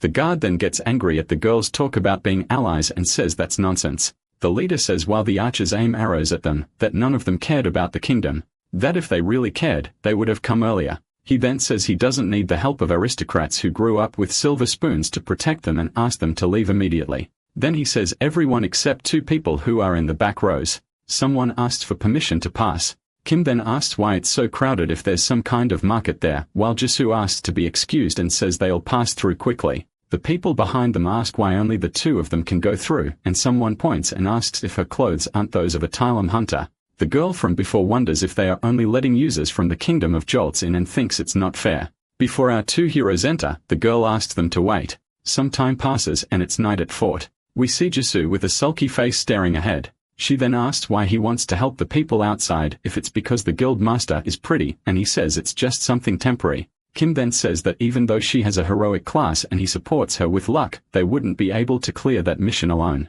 He goes on to say that that looks like a stable group and that they need to learn group strategies if they want to survive that large-scale mission. The girl says he's taking the opportunity to level up his blacksmithing using their items and asks if that was the plan all along, and he says 2 birds with 1 stone. The guild leader approaches them and says she didn't get to introduce herself properly before. She then introduces herself as Cha Hayan, a priestess of the goddess Demir from the Kingdom of Ans, and thanks them for at least getting them into the fort. Che also says that he's improving and restoring their weapons and armor, and that she'll repay all of the guy's effort, and he says there's no need since they are helping each other. She then asks if he received the mission from the Centurion and says they'll be heading out on patrol soon. Kim asks if that's true and says they'll go with them. The Centurion wearing an eye patch asks if they are going too. Our hero says yes and politely asks to let them join while the Centurion asks if that's really what he wants. Next, the system says he was lucky and startles them both. A system window appears in front of him saying that he has a secret mission. The mission says for him to annihilate the orcs alone, and that if he doesn't, the people in the fort will be very disappointed in him. He gets furious and really upset about the mission and says many curse words. Kim then asks the Centurion if that's right, if it's to annihilate and not just scout. Happily, the Centurion says with a wide smile that he believes in the heroes of Tylom. We then see a battle scene where Chai's group fights fiercely against the creature. The girl says everyone did a good job and tells them to clean up and move on to the next area. One of the mags asks the rogue why the people from the Kingdom of Jolts need the orcs' heads, while the other says it's weird and that this is the 8th orc they defeated. Then he asks how they are supposed to get the heads if they can't detach them from the monster's body, and that maybe it's a drop, but none have dropped so far. Right after, Jisu walks by saying they got 3 heads this time. She asks Kim if he's still worried about the secret mission while he tells her to just store the items and that this is such a pain. The boy thinks he's already defeated enough orcs to start a small war and wonders how they are supposed to complete the mission with just 2 people. The girl shouts that 5 heads drop this time, while the mage and the rogue wonder how 5 heads can come from just 1 orc. The guild leader then comes running to talk to our hero. She asks if she can share some of the orc heads with them so they can complete the mission and that she'll properly compensate him later. He says she can take as many heads as she needs, that it has nothing to do with the mission they are doing anyway, while Jisoo looks at the girl with annoyance. One of the guild's warriors asks his leader who that guy is, that is a blacksmith who destroys orcs, while she says she tries to imagine but doesn't know. The group is being watched from atop a hill by someone. This person jumps down from the hill. Next, we see someone dressed in red with a weapon in hand, ready to strike the rogue. The next second, we see a warrior with a giant axe strike the rogue from behind. The rogue screams in pain and shock while the warrior smiles fiercely. The guild leader and the warrior next to her are shocked and try to understand what just happened. The attacker walks toward the red mage. Looking at the others, he says one is already down. Then he looks at the others and tells them to hand over all the orc heads they have. The evil warrior then points his axe at the red mage. He says he'll kill him if his friends don't do what he asked. The girl wonders how the rogue didn't detect the attacker coming his way and how he was taken down with just 1 blow. She then becomes certain that the attacker is a high-level and skilled player killer. The man continues and tells them to throw over the orc heads already and asks if they understand Korean or if they are just dumb. Suddenly, someone taps his shoulder, calling out to him. We then see Kim surprised to see a player killer. The assassin looking back and seeing our hero asks who he is. Then he turns throwing our hero far away, telling him to stay out of his way. Seeing Kim regain his balance, the assassin prepares a skill. He then uses the axe throwing skill. Kim watches as the axe flies far past him and we see a system message saying the attack missed. The other warrior standing behind with the guild leader puts his shield up and shouts that that was really dangerous. The assassin is startled and wonders how he dodged a guided skill. Then shouting our hero, he says is an arrogant bastard and must have a lot of luck. He attacks the boy repeatedly, always missing every strike. The assassin wonders if it's some bug or lag and why the boy in front of him isn't taking any hits. Kim then says he picked the wrong person to fight and that he'll show him how to use his skill. He uses the lucky punch skill, but the coin lands on tails, which activates his other skill called stubborn, which rerolls the coin, and this time it lands heads. The attacker, seeing that, thinks he doesn't know that skill, but it must be powerful. So he tries to defend himself by activating his steel resolve skill and forms a barrier around himself. The skill states that he cannot move for the next 5 seconds, but gains many defensive bonuses and taunts all abilities within a 50-unit radius. The lucky punch hits the assassin's barrier squarely. He watches as, smiling, our boy hits him full force, causing numerous negative effects at once until the system then announces that he has died. The shield warrior and the guild leader are standing by, watching the fight with their mouths wide open. She then yells for him to watch out. Kim sees that behind him, a fireball is forming in his direction. He thinks it might be a fireball from a mage and that he was careless, and he should have known no one hunts other players alone. The fireball hits him dead on and causes a massive explosion. We then see where the fireball came from as we see a mage standing atop the same hill where the assassin was previously. The green-clad mage then watches from atop the hill at the explosion caused by his fireball. He curses his assassin companion and says he warned him many times not to act so cocky and go ahead alone. The mage then says it's fine since he took out the strongest one, the rest should be easy. An arrow then flies and hits the mage square in the hand. We see emerging from the blaze caused by the fireball, our figure huntress. The mage, screaming in pain, asks how she did that. Next, Kim appears saying that the mage must be wondering how he dodged the fireball, and he answers that he just had luck on his side. Then he asks the mage what level his friend, the one who just got defeated, was and says if he answers, he'll leave unharmed. Otherwise, he'll let his friends do whatever they want. He says the axe-wielding assassin is level 54, and he is level 56. The guild warrior is shocked, thinking if the opponent is level 56, then what level is that blacksmith, our boy Kim? Our hero then thinks that if even one of those skills had landed, he'd be dead for sure, and thanks himself for having chosen the path of luck. He also thinks that if just by focusing on the luck stack, he can reduce the penalties of a 30-level gap, the game must be completely unbalanced. Then he realizes the mage is trying to flee and tells him to watch where he's going because if he keeps backing up like that, he'll fall off the hill. Without any mercy, our hero jumps and attacks the mage by surprise. The mage screams that he was tricked, that he believed it when Kim said he could leave. Our boy says then is an idiot for believing him and asks how the hell he hunts players being that knave. While continuing to strike the mage, he says they have no talent to be player killers and tells him to create another character. Suddenly, the system says he gained a level. He obviously keeps investing his points into luck and reaches a total of 2,500 luck. Seeing that nice round number brings peace to our boy's heart and mind. Kip notices that the color of his luck stat changed and wonders what the hell that is, questioning if his graphics card broke. The system then informs him about a legendary class called Arcus's Incarnate, and that the class change will begin now. Still shocked and confused, he asks what legendary class is that. Arcus is the progenitor of luck, the god of gamblers. Whenever someone needs luck, that person seeks Arcus. But unlike other gods, he does not answer the calls of his followers. With no temples dedicated to him nor priests, some people even question if he really exists. But now that myth is becoming a fact. The system then continues saying that no mortal has that much luck, and that he might as well be called Arcus himself. The system goes on to say he can ascend the throne and take the title for himself, while we see runic circles forming around a pillar of energy. Kim gets nervous thinking the system has gone crazy, that even though it's a legendary class, the game is forcing something on him that he didn't ask for and in a way he doesn't want. He desperately tries to cancel the class change, but the cancel button is disabled. Our hero panics trying to cancel, and his system message says he cannot, and that his class will now change to Arcus Incarnate. Suddenly, an explosion of energy happens around our hero. He slowly opens his eyes as he hears Jisa calling out to him.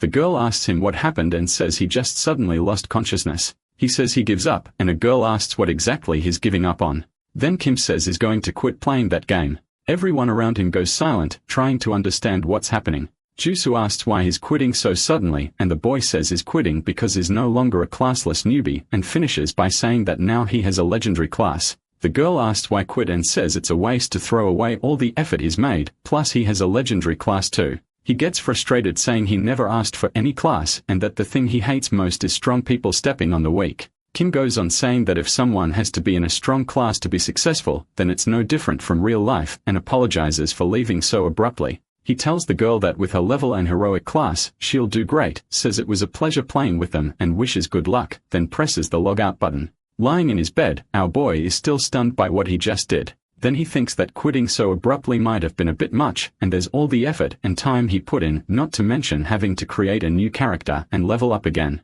Suddenly, his father opens the door to his room, startling him and making him sit up in bed. The father asks if he went to the Kang family's restaurant earlier and what nonsense he's been saying there. Sweating nervously, the son says he didn't say anything, while the father calmly asks if he came in quietly, ate, and then left. Noticing that the boy didn't look him in the eye and stayed silent, the father sensed something was off. Then he apologizes for interrupting his beloved son's free time. Then he slams the door, telling his son to rest as much as he wants. Kim, not understanding anything, wonders what the hell just happened and why his father didn't say anything else. When his mother knocks on the door asking if he's awake, she then says it's mom and asks if she can come in. The mother then enters and sits beside him on the bed, which shakes completely. His mother asks if he wants to try something with his games. She says the boy doesn't need to hide it and that she heard it from his father, but she doesn't know what to think about it and says it's hard to succeed in just one field. She goes on to say that there must be some reason why he likes games so much, and that if he can make a career out of it, that it might not be so bad.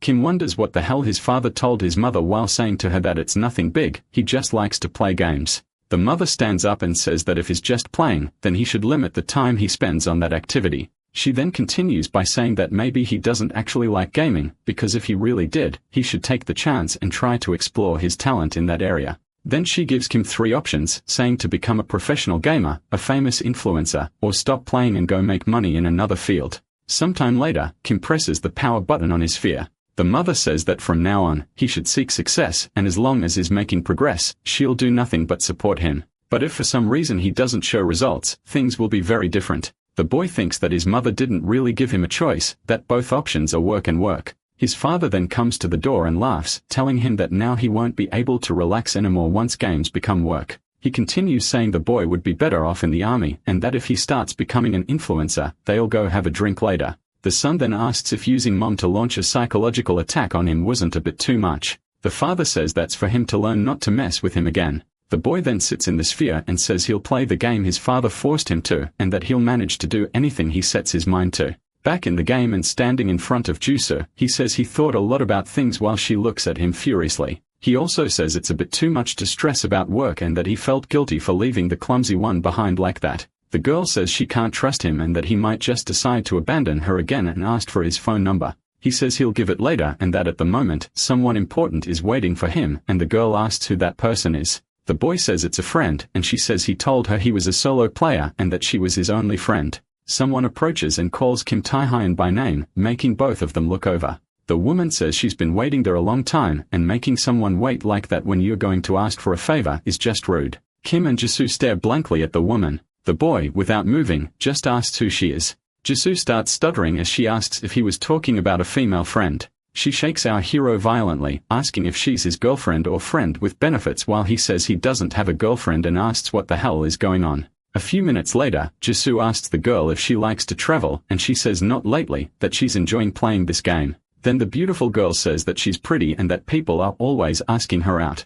Kim says that personalities like hers are why guys don't like girls like that it's a waste of beauty. She then tells him to take a good look at the girl next to him and pay attention, saying that obviously that one is a girl and not a boy. The girl then asks the other if she wants to see something different, and the other, upset, asks what kind of different thing. The other one says she has his graduation photos, pictures of him in different and tough times, and the other gets extremely excited at the idea. The girl then changes the subject and asks about the Arcus's incarnate class and comments on the fact that it requires you to invest all your points into luck. They continue talking about the legendary class, trying to understand how he managed to obtain it, while he thinks that he'll never say why he came back to the game. She says that after the subjugation mission, an even harder one appeared, a tribal annihilation, and even being part of the top ranking. She thinks she couldn't complete it even with another person. Jisoo asks if it's really impossible, and she says if it were only the orcs, no, but there's also the Red Zone Guild of Player Hunters. She explains that this guild is taking advantage of the civil war in the Kingdom of Austrian hunt players wandering near Fort Arden.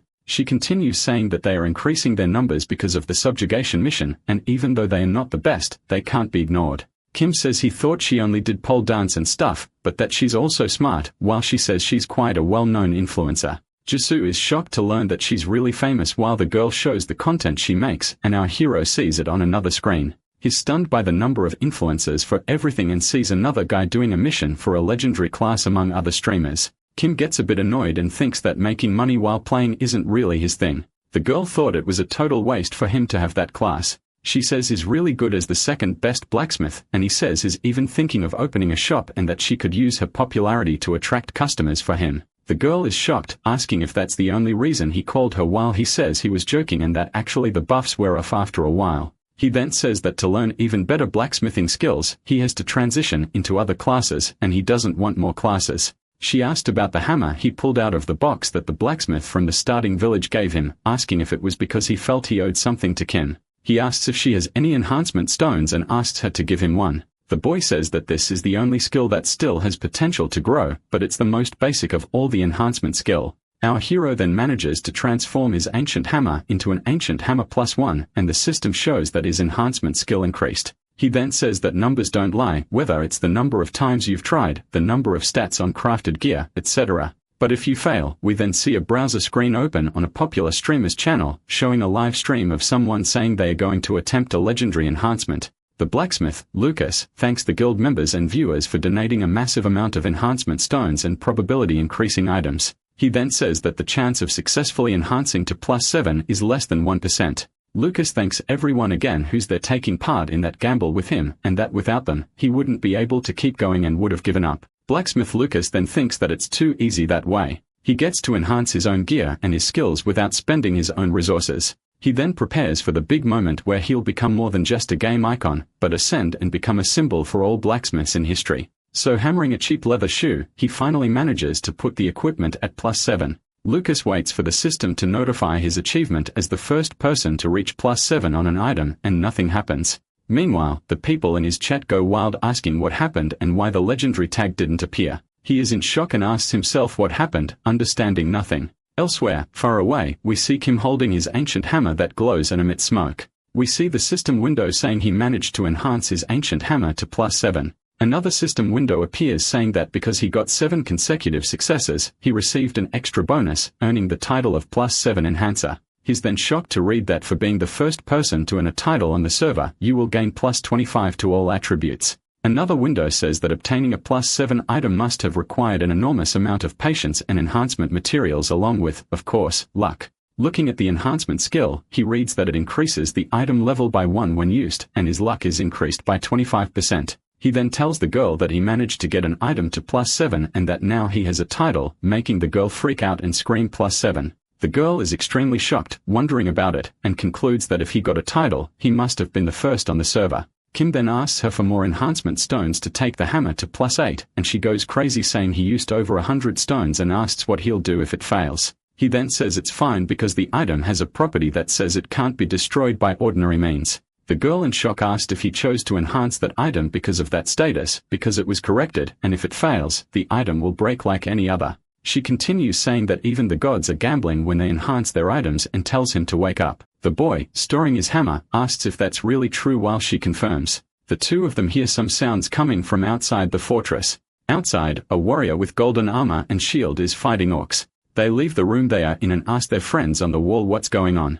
The priestess says that the Red Zone Guild made their move and that they barely managed to get there. Then, our hero looks over the wall. In the distance, he sees the Red Zone Guild fighting the orcs and forcing them to retreat back to their village. The girl then says that if it continues like that, they'll end up being the first to complete the orc subjugation mission while Jisoo asks what he's going to do. Focus, our boy says he has an idea. We then see a warrior having his shield torn from his hand. Next, what appears to be the orc leader appears in front of two guild members who wonder who he is and why he's different from the others. The orc roars and raises his huge axe. We then see other orcs charging at the warriors. Two people, far from the battle, are talking and one says that he finally showed up, while the mage notes that the front line stabilized because of his appearance. Warrior Kane asks if the broadcast is working properly, while the mage says yes. Then he says that as expected, the subjugation phase has changed. Kane then says he hears the audience members rising and tells them to run some proper ads. Meanwhile, in the battle, one of the warriors yells to fall back and says he knows they were paid to do this, but that it's enough already. While the other golden armored warrior says it's true that they should at least save their own lives, he notices a rain of arrows coming toward them. The arrows then begin to fall, hitting orcs and players alike as they ask what the hell is going on. Another player notices that the arrows are from the Red Zone Guild's players and questions what they are doing since there are still their allies fighting there. Suddenly, we see some explosions happening and people screaming. Meanwhile, on Kane's stream, people are cursing him in the chat while system windows show that his reputation is dropping with the alliances. Kane, seeing the chat, smiles thinking they can say whatever they want. He'll use this moment as a stepping stone to climb the higher ranks. Following that, a system window says that the orc leader has issued a war cry. The warriors gain the status of paralysis while all the orcs have their morale boosted and a small amount of health restored. The mage tells Kane that the orc leader is now on the front line, and he tells him to use the skill I am now. The mage then uses an item and activates his skill, forming magic circles around himself. On the battlefield, we see a magic circle appear above the orc leader. 4 skills are used on him at the same time: Mind Torture, Mana Curse, Song of Bone Weakness, and Dark Binding.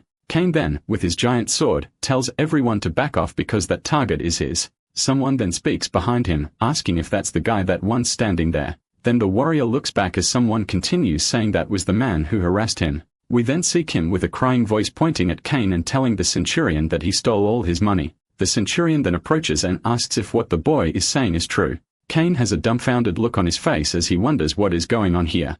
Our hero also says that that wasn't all he did, that he stole all his items and sold them. And he even forced him to sign a contract saying that all the money he earned would belong to the other guy. He goes on to say that he said everyone from Jalts are barbarians and that all Tylum hunters are loudmouths who can't even hold their bows properly. Kane starts shouting that he's never seen Kim in his life and is interrupted by the NPC saying he'll tear him to pieces. The city's NPC guards surround the group with spears pointed at them. Then Kane asks if he really believes something that kid is saying. A system message with a quest appears for Kane, saying that if he doesn't want to be arrested, he can try to persuade the guards. He is shocked to see the system window with the mission. The woman then says that he thought so hard only for it to end with that dumb plan, and Jisoo says he's much smarter than he looks and that the idea in the end was great. Next, we see a system window saying that persuasion failed, and we see everyone in the group with their hands cuffed. The chat on his stream comments and laughs at Kane for being arrested along with his groups, saying that after the cowardly act he committed, it's almost like karma.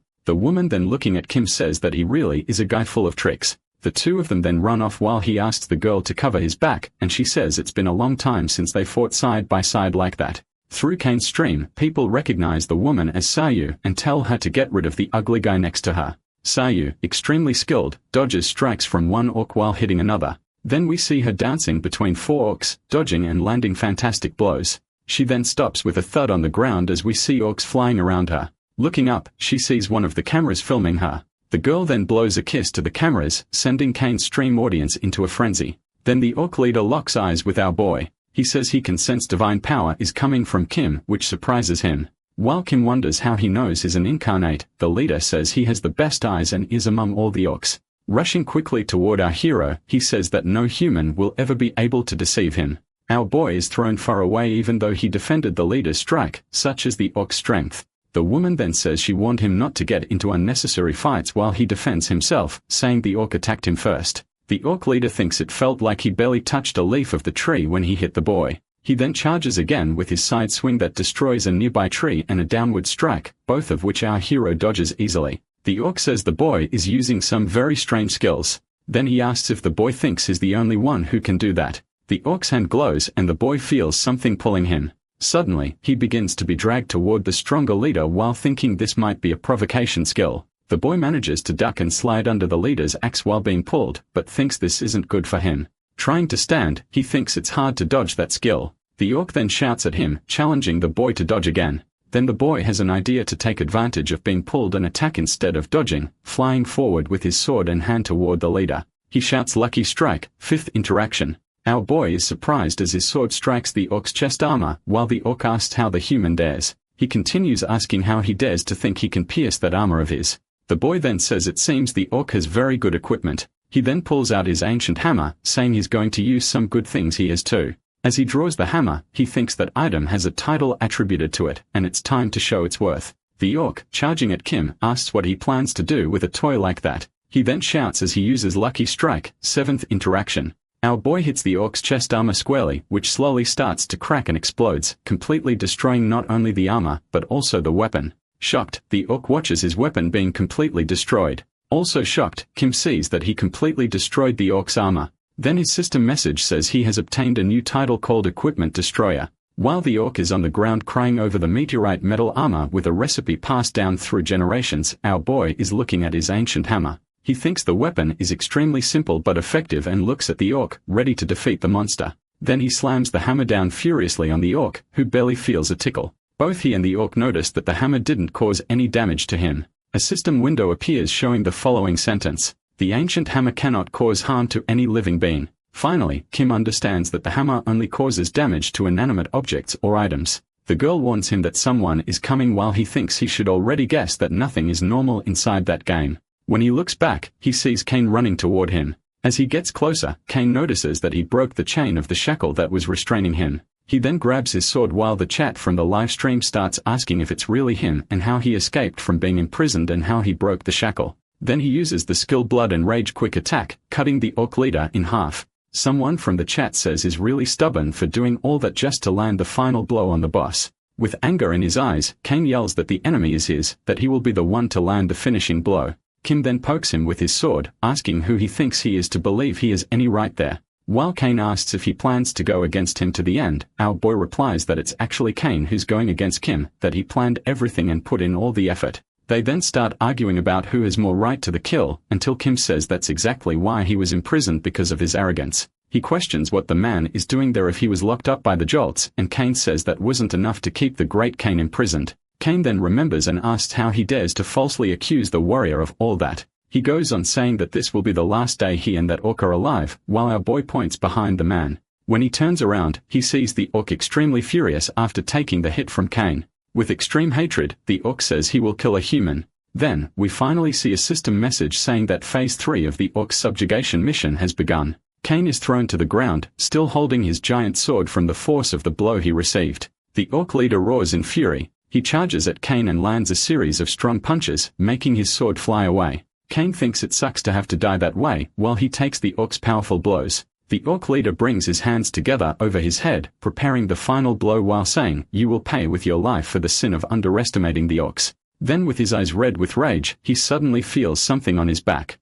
We see his eyes start to roll back as the strength begins to drain from the orc leader's body. As he falls, we see our hero on the monster's back with his sword in hand as if he had just delivered immortal strike. Naturally, the orc leader ends up falling on top of Kane. Then we see a system message saying that our hero defeated the son of the great orc and leader of the tribe named Kajak. We then see Kim pointing at Kane and thanking him for carrying him. Another system window appears showing that he leveled up, received a map of the orc tribe village, an orc battle axe, and pieces of armor. One more system window shows that he earned a title called Nemesis of the Orcs, and that as the first player on the server to obtain it, he received 10 extra points in all attributes. Soon after, another window appears saying that the father of the orc tribe leader, Karag, will eventually learn of his son's death and become very angry. Kim keeps reading the message, which warns him to prepare for what's coming, while Kane gets up behind him. As the warrior complains about having his glory stolen by our hero, an orc with a staff in hand shouts for his tribe leader. With tears in his eyes, he asks who is responsible for doing that to his dear leader. Our hero thinks the orc is looking for the culprit and gets a bad feeling about all of it. Kim, pointing at Kane, says that he's the one who did it, that is even standing in front of the defeated leader while the warrior starts trying to justify himself, saying it wasn't him. The orc with the staff says it doesn't matter because it was him and his subordinates who did that to his tribe. Kane then starts stammering, saying yes, but tries to think of something to justify himself. Then he starts shouting, telling the others not to believe our hero and his lies. The orc with tears in his eyes says he will never forget the human Kane who defeated their leader and burned the entire village. The little orc then, saying that he will suffer the wrath of the orc soon, uses his ability and quickly teleports away. Kim then puts his hand on the warrior's shoulder and says he doesn't need to thank him. He goes on to say that he won't even correct him if he wants to claim he defeated the orc leader elsewhere. Kane turns to our hero, extremely furious. He then uses one of his skills, hitting our hero and sending him flying. Kim then tries to steady himself as he hits the ground, managing to stay on his feet. Then he notices that his dodge didn't activate and that he lost some of his health. The system window shows the skill Kane used called Blood Wave, which sacrifices his own life to deal unblockable damage to nearby enemies. With a maniacal look, the warrior says that if he's going down, he's not going alone, while our hero thinks this warrior is more dangerous than in work. Kim starts shouting and desperately points for Kane to look behind him. The warrior says he won't fall for our hero's tricks again and doesn't turn around. However, after thinking for a moment, he remembers our hero wasn't alone and that it might actually be something behind him. So he starts to turn his head. As he turns, he sees the influencer doing a little dance for the live stream. Hypnotized, he keeps watching the influencer dancing for the camera in front of her. She tells the audience not to waste time watching Kane's stream and to follow her, claiming her's always the most watched and asking them to follow and leave a like. The warrior is mortified upon realizing he's been tricked again, while Kim appears behind him with a prepared strike. And, of course, our hero defeats Kane after fooling him a second time. We then see our three heroes celebrating the system message that shows they completed the orc subjugation mission. Next, we see the fortress while loud sounds are heard. Sounds of celebration, the soldiers blowing horns and people cheering happily. CHA and the shield warrior congratulate Kim as he passes by them. Jisoo says goodbye to Sayu, telling her they should meet again in the future. The girl then turns back and asks what our hero will do next. He then says maybe he'll go back to killing rabbits. Returning to the place where the rabbits used to appear, he sees that none have returned and wonders where the heck they are hiding. An old man then approaches our hero, asks for permission, and says he feels they've met before. Kim immediately stands up and says he doesn't know him and that he's not giving him any money, while the old man says he's not after money. Then the old man lowers his voice and asks if he is Arcus.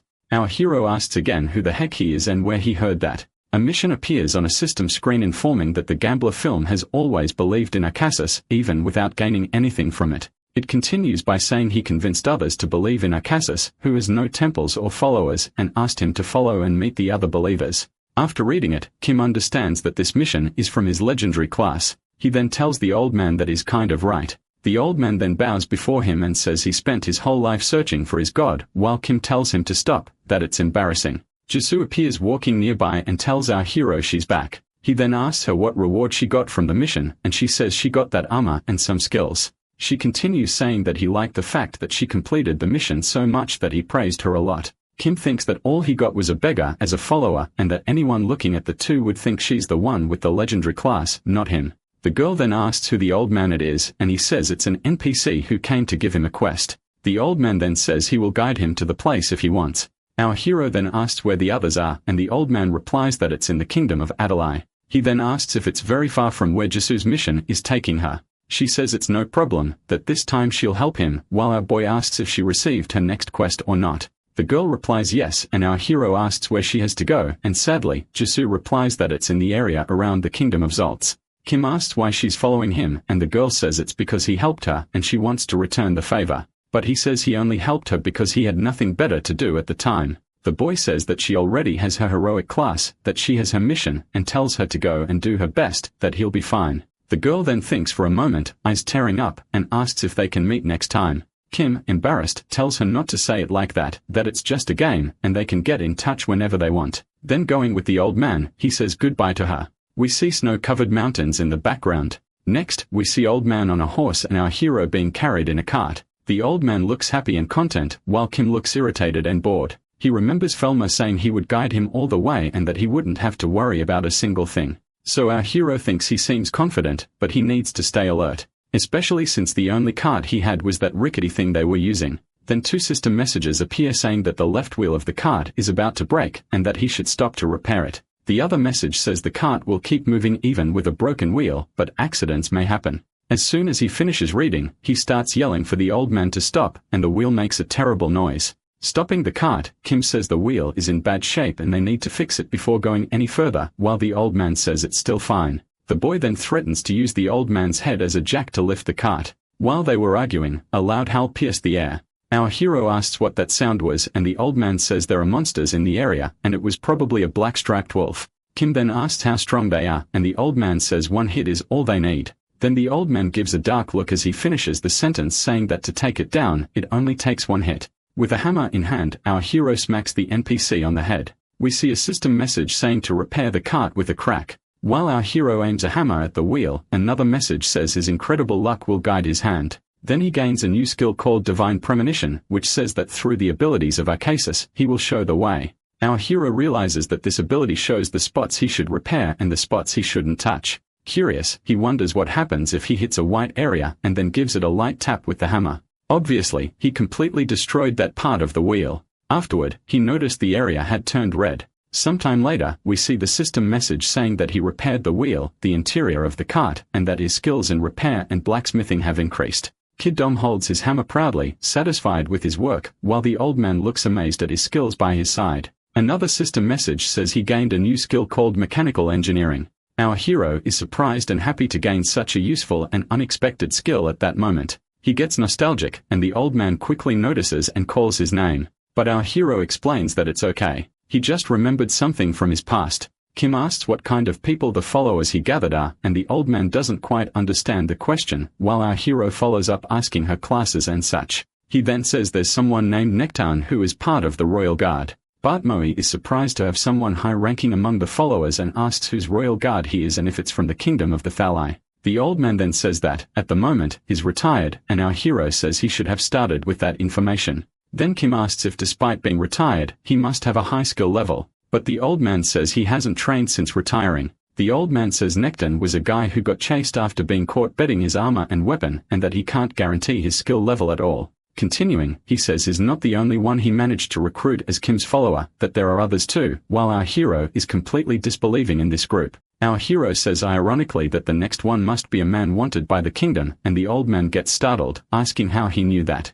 He talks about the thief, Arden, who was known for stealing the royal treasure and making the king really angry. The old man continues saying that he was caught after months of constant searches. Felmers then says the thief managed to escape after cutting off both of his arms, and Kim gets extremely pissed, shouting out loud. The old man then says that he escaped and changed his identity, did everything he could to flee from his pursuers. Kim gets slightly desperate with the useless followers the old man managed to gather and considers the idea of just running away. Our boy asks if there's any mage among the group he brought together, and he says there isn't exactly a mage, but there's something similar. Then he explains that it was a desperate man who worked for a mage in his tower. He asks Kim if he knows the books that mags have, and our boy asks if he means the skill books of mags. The old man says that this man was the guy who copied everything the mage asked into the book. Kim then thinks that this man copied and wrote many magic books, and the old man says that, at the very least, he must be better than the weaker mags. Our hero wonders if a book written by someone would work the same as one written by a real mage. Night falls and the full moon shines high in the sky. They are camping, and they hear the howls of the black-striped wolves again. Kim then wakes up Felmers and tells him to get up. When the old man complains and asks what it is, our hero asks if he's deaf and if he can't hear the howls. Suddenly, our hero notices something strange. He then asks the old man if he didn't say that only wolves appeared in the area, and the old man confirms and asks if something is wrong. Then seeing a distant shadow of a mounted knight, he begins to say something to the old man. We get a better view of the figure, who seems to be wearing full armor and holding his spear, while his mount is also fully armored. As he gets closer to the light, we see that the knight is an undead with glowing eyes. Kim wonders what an undead knight riding a phantom horse is doing in a backwater like that. Then, looking into the creature's glowing eyes, he wonders if he should fight the monster. With sweat dripping down his face, he wonders if he could defeat that monster with his current level. Suddenly, a wound shouts for him to stop. She seems to step between the cart and the undead knight and asks what he's trying to do. The woman talks to the undead knight, saying she sent him to hunt wolves and asks what he's doing there.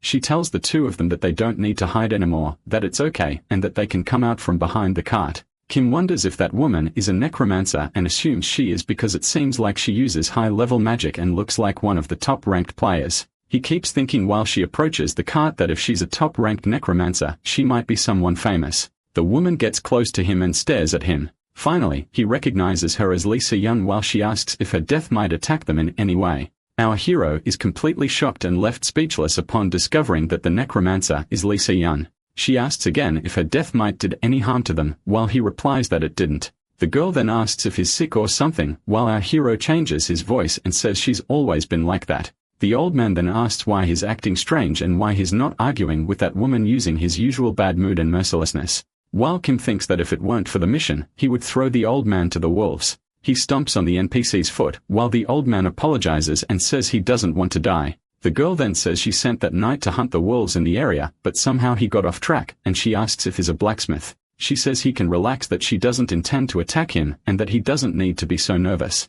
Clearly nervous, our boy, still using his new voice, says he's not nervous or anything. The girl then asks if he recognizes her from somewhere, and our hero says he's never seen her. While she says that if he watches her live stream, he'll see she's not a bad person. She then asks if the boy is traveling alone, and he says yes. And she questions if she's making him uncomfortable because he's responding strangely. Kim says that's not it, that he doesn't find her uncomfortable, while she notices he's not low level and asks why he's not in a guild yet.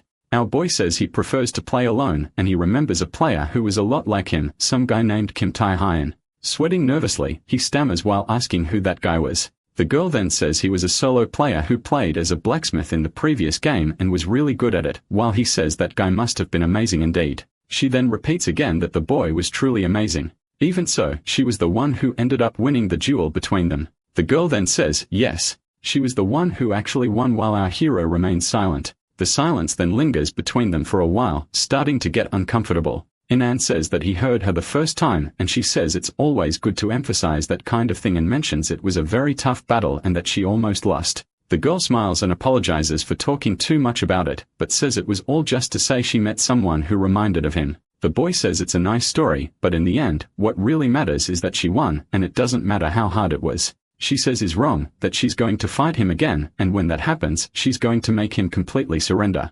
And she thinks about how he ignored her and just disappeared after the battle as if it meant nothing. The girl says she's definitely going to find him in that game, and that when she does, she'll drag him into her guild, while our hero thinks about how much she hates him. She then says that since it seems like he doesn't play that game, she should probably just drop it, and our hero agrees, saying he must have gotten scared by her presence there. The woman then says not to assume things about someone he doesn't know, while our hero says yes and apologizes for that. She then continues saying she has a feeling about him, that people who love games that much always end up playing again. Stunned, our hero wonders how she could possibly know that. While she keeps talking, saying that if by any chance he ever showed up to play that game, she swears that our hero stopped paying attention and just imagine all the horrible things she was saying she'd do to him if he showed up. Calming down a bit, she says she's been talking too long about herself to someone she doesn't even know.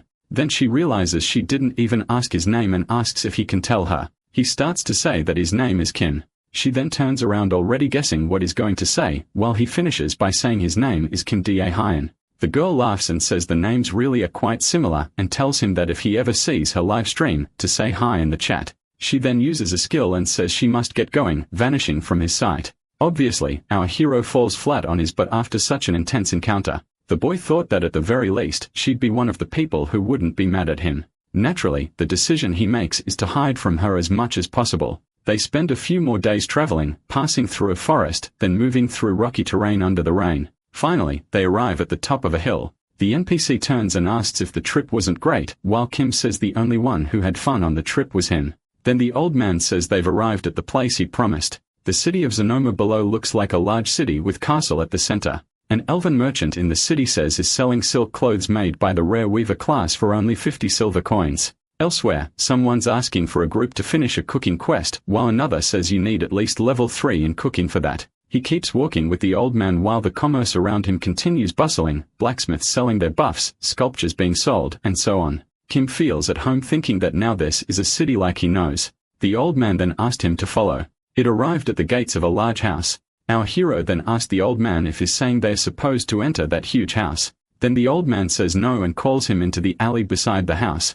Our hero says that's what he thought, while the old man asks what he said, and the boy replies, it's nothing, and tells him to just go in already. The old man then opens the door and tells the boy to come in. An old white-haired warrior shouts Felmer's name and asks where the hell he's been all this time. He shouts saying he hadn't seen Felmer's in several days and was worried he might have died. While Felmer says he didn't die and that he should welcome their guest. The old man introduces him as the being they search for their whole lives, while Kim thinks that dump could collapse on his head at any moment. Without patience, he says, yes, he's the famous Arcus, but asked them to just call him Kim, while the warrior kneels and says it's an honor to meet him. He then sits at a table, crosses his legs, and asks them what exactly he's supposed to do there. The old man says he must grow his divine power, and that just being incarnate won't make things resolve on their own. He continues saying you must gain power as a god, thus receiving the power of Arcus. Then Felmer kneels and asks if he may have the honor of creating a religion and leading the followers in the name of our hero. Kim, startled, quickly says no.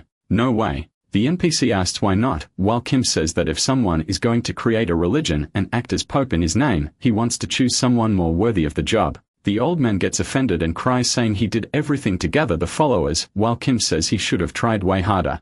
Our hero yells at him to back off while the old man cries and calls out Kim's name. The warrior tells him to stop crying and that if it's Arcus will, then his followers, they will simply have to accept it. He then says there's no one besides Felmer's who searched for him for so long and worked so hard to gather followers, while the old man gets emotional. Kim says fine. He'll think about the Pope matter later since they have more important issues to handle first. Then he says they call it a religion, but have no temples and no religious order, and asks if they even have more than 10 people. The old man laughs and says he probably doesn't realize it yet, but numbers really don't matter. Clearly, the old man was talking nonsense since he was knocked out and fell to the floor, while the warrior says they truly can't call themselves a religion yet. The warrior continues asking our hero if he knew that in the past, another person was born as an incarnate of Arcus. And among the ancient texts he and Felmer's found, they discovered a prophecy written by this former incarnate. This prophecy said that in the future, there would be another incarnate who would create a new religion and form a new religious body with his followers.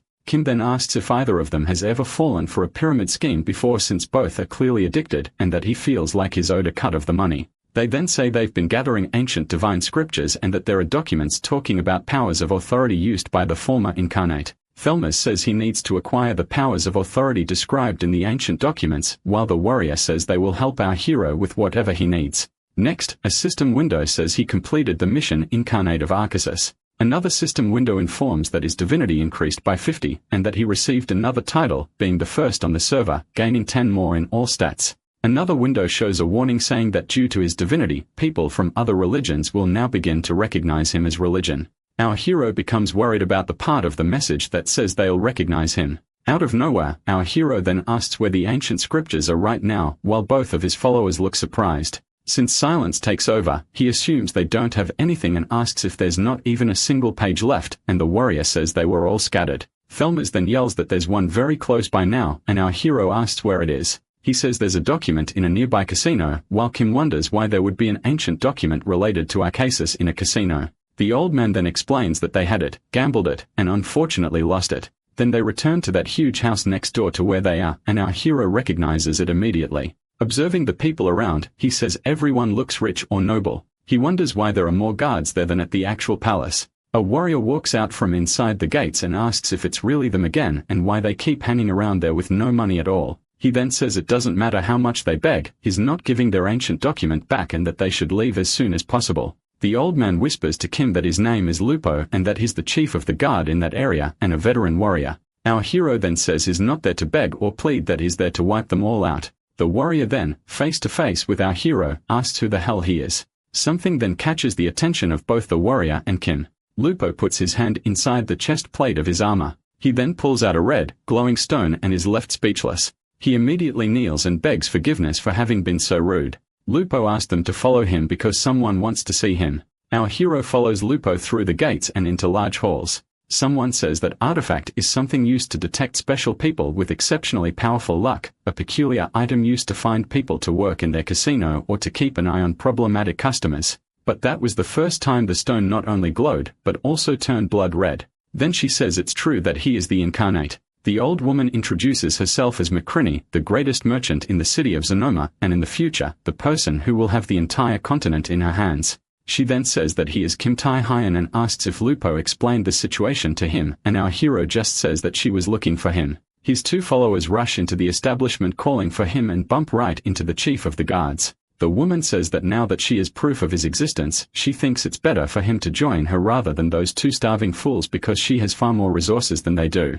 Our hero asks how a woman like her would believe in the nonsense those two were saying, but she says it wasn't because of them. It was because of the ancient manuscripts they lost. She also says she's giving herself a chance too, and our hero, curious, asks what chance she means. In that nation, the churches hold great influence and the church supported by the royal family is afraid of losing power. So they only bless those loyal to the royalty. She says the Merchants Guild can no longer expand because of that. Even though it's a port city with growth potential, they just can't. She continues saying those two idiots gave her the chance to, with his religion, reach new heights and reclaim dominance over the market without the monarchy's monopoly. Love, war, and nature. It doesn't matter what religion someone follows, none of them can survive without money and society. But his religion is different, a god of gambling and luck, someone who can influence and change the face of society every day. She goes on telling him to think it through. Who in the world would deny his blessing? And with her money and his religion, they could do some really amazing things. While the woman spoke, Kin was looking through the menu for a button to skip her massive monologue.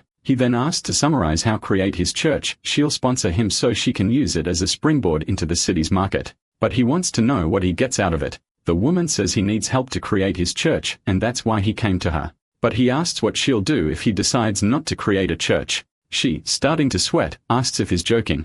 Kim then says she's the one joking after all. He's the incarnate. He's the one who decides whether or not to create churches, and who's she to tell him what to do? He continues saying his life is just fine the way it is and that she's the one who needs his help. She's the one who should worry about tripping in the street, not him. The old woman tells him to stop playing and admit that he planted those two there to execute his plan, but he says she's mistaken. He had no plan at all. She then reveals the ancient manifesto and says he's after it to gain his authority power and through it, rebuild his religious body. The boy then thinks that must be the famous document and says is just someone who came to bet whether or not it was a good idea to acquire that document, and that to him, it didn't matter. He goes on saying working with those two idiots sounds more fun than working with her since at least they don't have plans to screw him over in the future. Then turning his back and walking away, he tells her to have a good life and apologizes for wasting her time, but she shouts for him to wait. She then asks what he wants and what he needs while our hero gives a mischievous smile. Looking back, our hero smiles and says that she finally wants to talk then. He says they can help at the beginning, but in moderation. Our boy takes the manuscript from her hand saying she is a terrible merchant, that she must follow the basic principle of giving and receiving something in return. The boy says he might not even be able to fulfill everything she expects of him, but that she is willing to give everything for that piece of paper. He then establishes the kind of relationship he wants to have with her and asks if the old lady will cooperate or not. She shakes his hand and accepts our hero's proposal. A system window shows the information that he became an ally of the Merchants Guild and that his fame increased by 100 points. Then opening the scroll, he thinks he wants to see what that so-called authority power is that he heard so much about. Kim is surprised when he opens the scroll's receptacle. A message appears saying that he has a class quest to follow in the footsteps of the former incarnate and obtain the same powers Ashalaz could use. Then he sees a mark on the map pointing to an isolated island. The old lady then says it's not just an ordinary island. The island is surrounded by really strong pirates and the kingdom has ordered countless times for them to be eliminated. But no one has successfully returned from the mission. Kim asks if even the city soldiers were defeated and she says yes, because the island itself seems like a massive impenetrable fortress and that he would have to see it to understand. Our boy thinks that an impenetrable fortress surrounded by water could be very useful, while telling her that to celebrate this special day, he needs her help. A boy wearing a monocle asks if he was recommended by Lady McCranny and what he needs. Our boy says he wants to learn everything about making clothes from beginning to end, everything he can learn, he wants to learn. Some people, sitting at tables, watch as the leader of the Weavers Guild receives our hero and invites him in. Many people begin questioning why the leader brought him inside, while some wonder if it's a new event or something like that. The crowd starts to wonder if they haven't seen him somewhere else before, maybe on TV and such, while he thinks that the subjugation quest made him famous. We then see a system window saying that he must start by making a robe for an apprentice mage. Another message says that due to his high luck, he received an additional bonus, and because of the divine premonition, he gains extra crafting points. Upon completion, the system informs that he crafted a very high-quality apprentice mage robe, and the guild master praises him, saying it is very impressive. The master begins trying to convince him to join the Weavers Guild, but our hero cuts him off, saying he doesn't want to, and asks where he can learn to make other types of clothes. He then leaves the Weavers Guild, and Lupo asks him if he just did what he planned to do.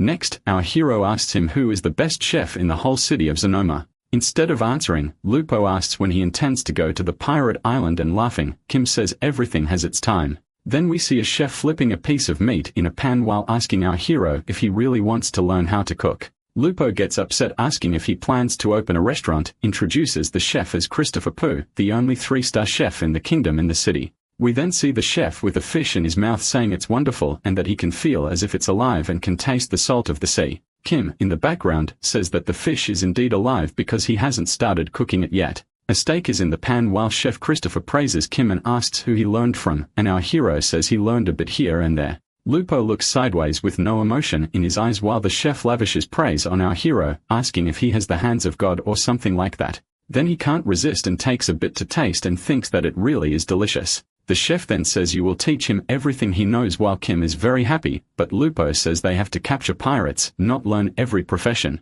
The system informs that Chef Christopher's dream was to be the king's personal chef, but that if he can't reach such heights in life, may his apprentice do so. Another message says that the chef saw potential in him and would like to teach our hero so that he can become the palace chef. Lupo looks at Kim and asks if he's really thinking about doing that. He asks why not, since the title of palace chef has a lot of prestige, and the warrior tells him to learn how to prioritize things in life. Sometime later, Lupo is taking our hero up a staircase in a poor part of the city. Kim questions the warrior because he said the dwarf was a famous mechanic and asked why he lives in a place like that, and Lupo says it's because of the incident. Our hero asks what incident that was, while the warrior explains that a gift he was going to give to a noble exploded, and after that, no one wanted to hire him anymore. Our boy says it's not a problem after all. A bomb is made to explode anyway, while the warrior disapproves of Kim's humor. Arriving at a house, Lupo knocks on the wooden door. A dwarf answers the door asking who's knocking.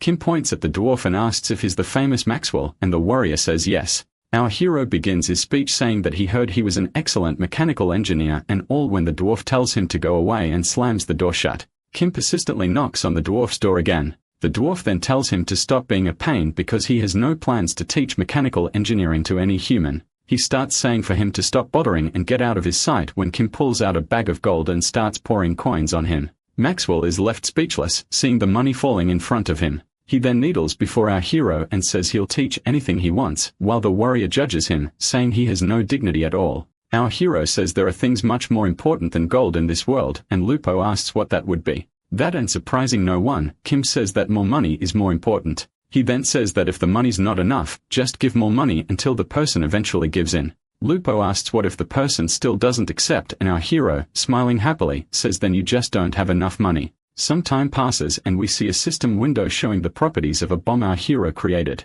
While another system message describes how dangerous bomb making is, our boy is juggling some of them and Maxwell almost has a heart attack. A message says that with his luck, the chance of spontaneous explosion decreases and that he can use divine premonition to reduce it even further. Next, he manages to create an item called Black Bomb, which has a very low chance of exploding, and Maxwell praises it, saying it's very good. Throwing another bag of money into the dwarf's hands, he says that if he wants more money, he should go to McCrinny's shop and look for him. Leaving the mechanical engineer's house, Lupo asks if there will be more detours in their route, and our hero says just one more. It then says it's about his gear and that he doesn't intend to fight pirates with beginner equipment.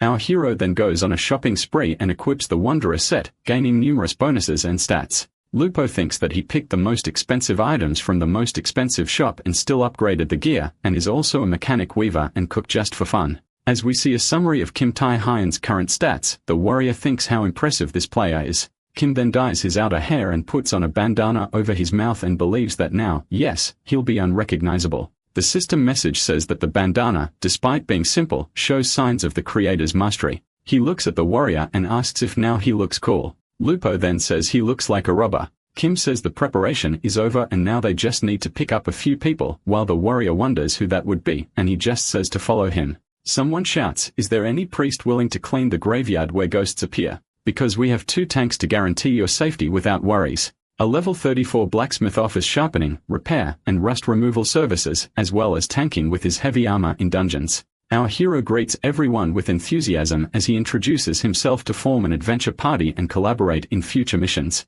On a beautiful morning, he shows up excited and ready to propose something new to those interested in his skills. Something unexpected happens and everyone wonders if it's a new quest suddenly appearing or some new event in the city. He asks if everyone is curious about his intentions and promises to soon explain the reason for his sudden excitement. Some impatient people ask him to get straight to the point without stalling because time is valuable and the doubts keep growing. Our hero then reveals that he has good news and wishes to introduce a special guest who will bring unique opportunities for everyone. Suspicion arises when he mentions a wonderful quest because it sounds like a scam, since real opportunities are rare in that city. He acknowledges the difficulty of earning gold and improving skills while NPCs pressure everyone daily without mercy. The quest costs only 1 gold coin, which causes surprise and doubts about what kind of challenge will be proposed. He introduces a member of McCranny's guild and explains that the quest involves traveling by boat to an island with friends. On the island, everyone will show off their skills to the local NPCs in a fun and easy way without complications or immediate dangers.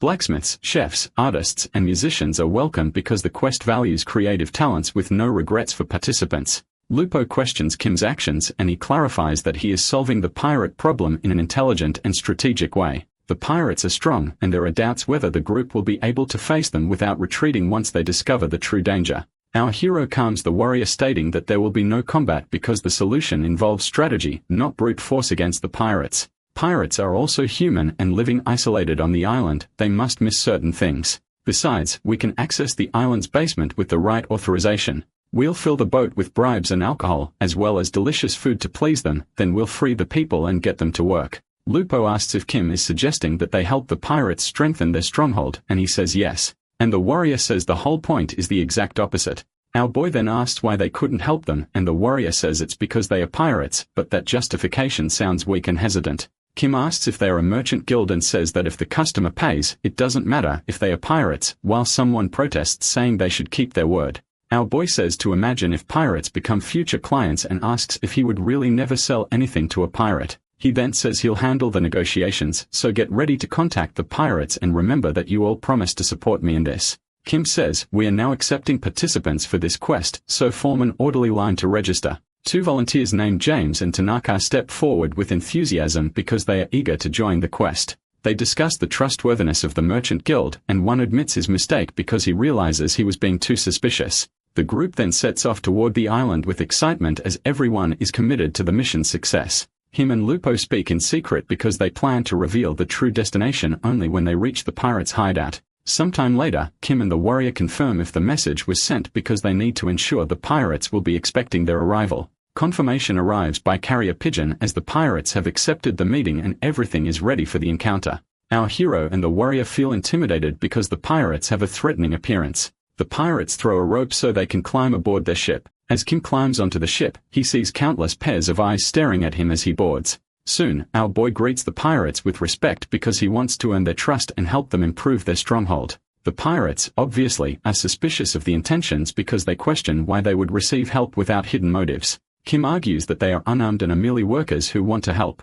They explain that the merchant guild works for money and doesn't care whether the means are legal or illegal. Furthermore, they offer money laundering services because they know the pirates have treasures and need that. The pirates become intrigued and call their captain because the alliance proposal is unusual. They then introduce Captain Danielson, who surprises everyone with his appearance because he is more handsome than expected. The captain comments that he knows they found him attractive and that it's strange because merchants used to fear them. Our boy then argues that times have changed because the past doesn't define the present. He then reveals that they are in a slightly desperate situation and that explains his motivation. Kim says it's a secret, but the lady lost a lot of money gambling, so they are here trying to recover some of her losses. The pirate leader laughs at the situation because he finds it pathetic that she lost all her money gambling. The captain then agrees, but warns that he'll be keeping an eye on them because he doesn't fully trust them.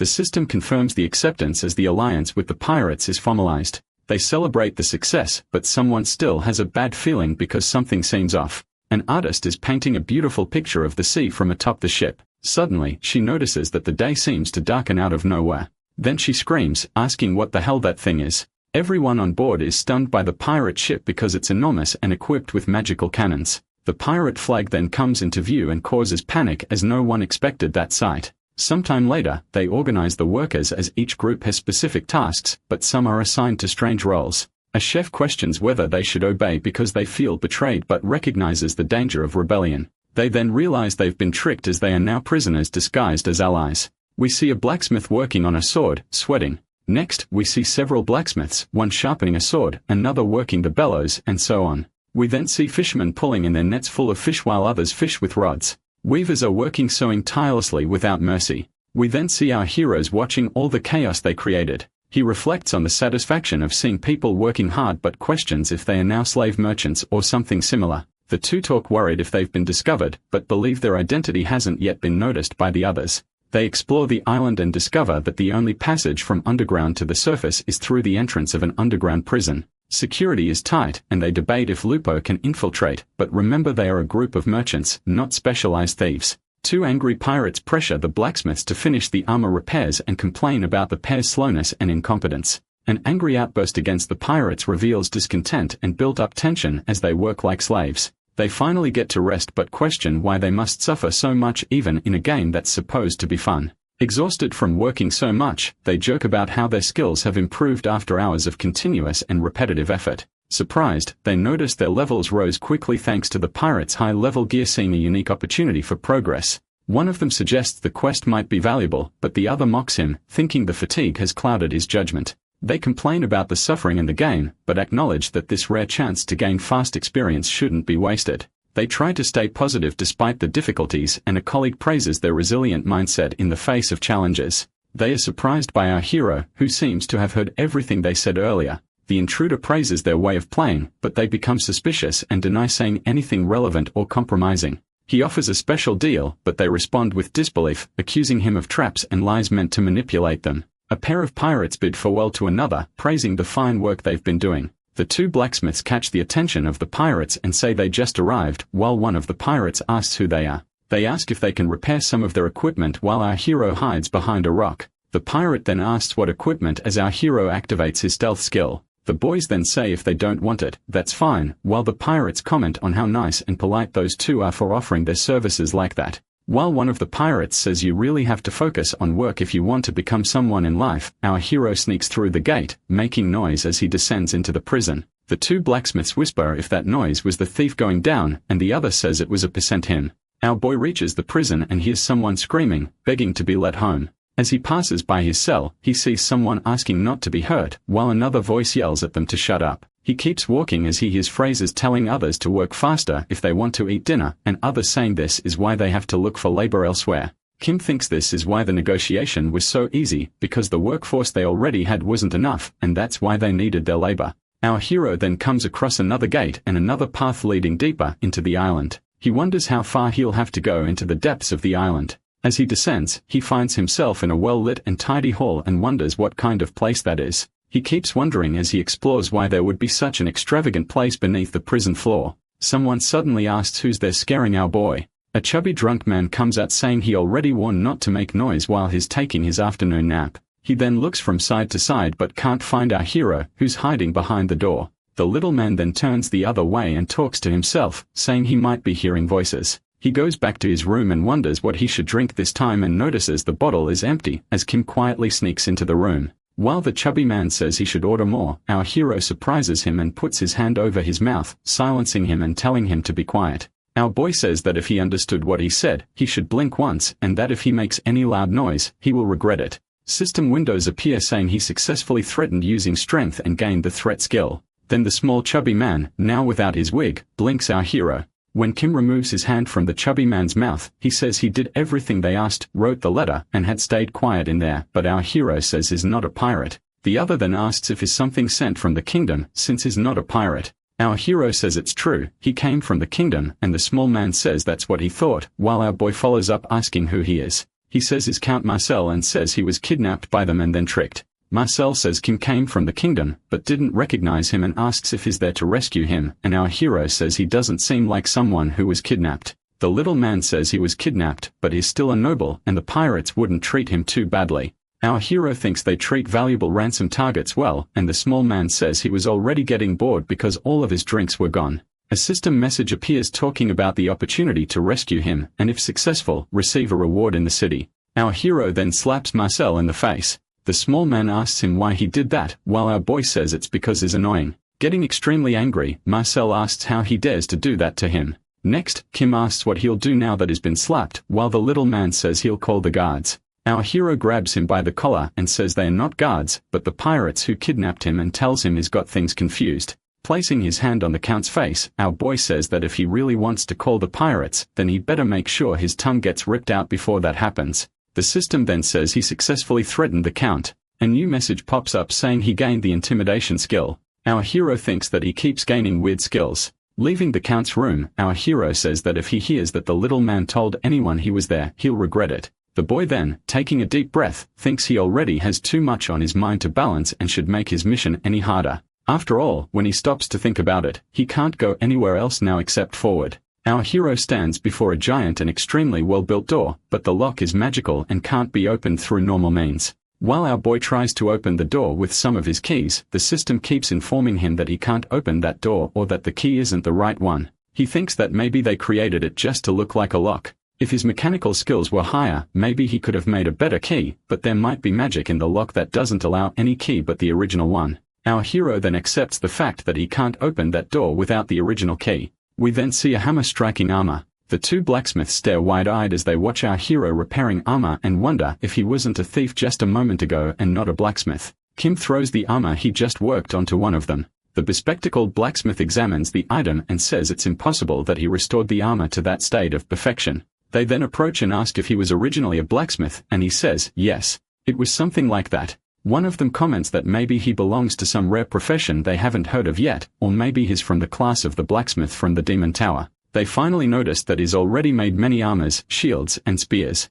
The two then ask our hero to be their master, saying they won't be annoying or anything, but just want him to teach them something. Lupo finds Kim and asks why he's still wasting time there. Our hero says he arrived at the perfect moment and asks him to get the two off him. The warrior says now is not the time, that Dennison is looking for the two of them. Sometime later, arriving when the pirate leader is, they see that he's stretching and physically warming up while asking if they've arrived. Our hero says he was the one who called them and asks what he's doing, and he asked Lupo why he looks so impressed. And the warrior says the pirate is in great shape. Kim doesn't understand, and the warrior says he doesn't get it because he's bad at martial arts and he would understand if he were more proficient. And that it may seem like he has many flaws in his defense, but in reality, he has a complete defense. When the man falls to the ground in a relaxed pose, our hero says it's amazing. Donaldson says he heard everything, and that it seems he really is very good at what he does, and that it looks like there's nothing he can't do. Kim says he's ended up doing a lot of things, and like they say, a merchant's word is more precious than gold. The leader says he likes the young man's sense of responsibility, and that if he keeps it up, he'll even allow him to come and go freely, and tells him to stay in touch. The system says the captain has granted the merchant guild free passage through there. Then the message changes to say he completed his mission and that his reputation among the pirates has increased. Our boy then thanks him for allowing him to come and go whenever he wants and says he'll keep working to grow their mutual trust. The leader says not to get lazy just because he got praised like that, and our hero says he wouldn't dare and that he has nothing to worry about. Next, our hero says he'll be leaving, but the leader asks him to wait a minute. Then he says he's heard great things about the boy's cooking skills. The scene shows the leader yelling at a cook saying he wanted him to gain weight and lose muscle definition, asking if he really calls that pile of carbohydrates food. In another situation, he's criticizing a poorly cooked chicken and says the other's meat salad dish is just a hamburger with another name. Next, we see food flying, and he orders all of them to get out of his sight. Selman then hears one of the men consoling one of the chefs, asking him to try going to see that man. The leader then keeps listening, while the man says he's called the royal chef of Zanoma, the only one Christopher has ever approved. Our hero then asks how he knows that, and he says he cursed the horrible chefs he had so much that he overheard someone telling one of them about our boy. Danielson says he's a food enthusiast, but it's not enough for the food to taste good. It has to be accompanied by class and beauty too. Then he asks to stun Kim, and he'll try to satisfy his appetite. We then see Assistant Window saying that if he wants to try his luck making a dish that would please Danielson, he would be rewarded accordingly. Lupo, by his side, asks what kind of crap quest is that and says it's obvious he would refuse it. Obviously, our hero didn't refuse and ended up accepting the quest, leaving the warrior quite upset.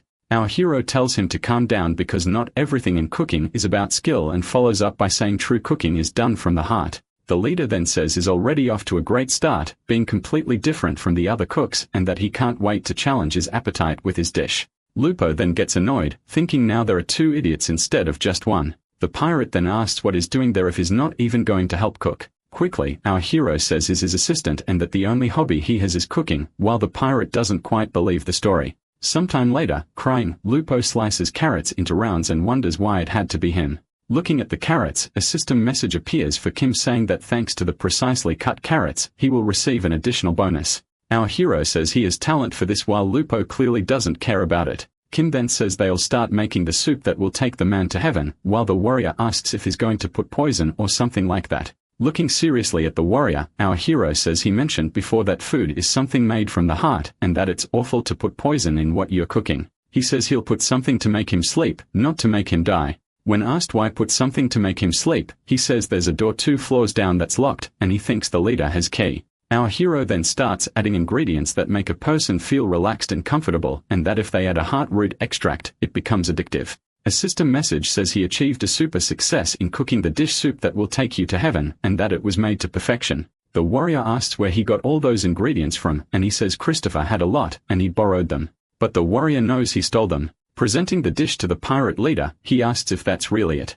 Then he says the entire meal is just soup, and our hero tells him to taste it, and he certainly won't regret it. Lifting the spoon to his mouth, then Olsen finally tastes the soup. His eyes widen and open as soon as he takes a spoonful of the meal. He feels as if he's naked, sitting at his table, traveling through the vastness of the universe. Suddenly, he says that the meal was really good and that they can leave now. The warrior, already outside, asks what happened if the meal failed while our hero tells him to wait a bit. Then they hear a noise inside the room. Lupo asks why he had to send both of them outside, and our hero says he has a snobbish personality, he wouldn't be able to keep his dignity eating that wonderful food in front of them, which is why he asked them to leave. Our boy then slightly opens the door to check inside the room. He then sees the pirate leader sleeping with his face in the soup pot. Kim sneaks into the room while the man is passed out sleeping on the floor.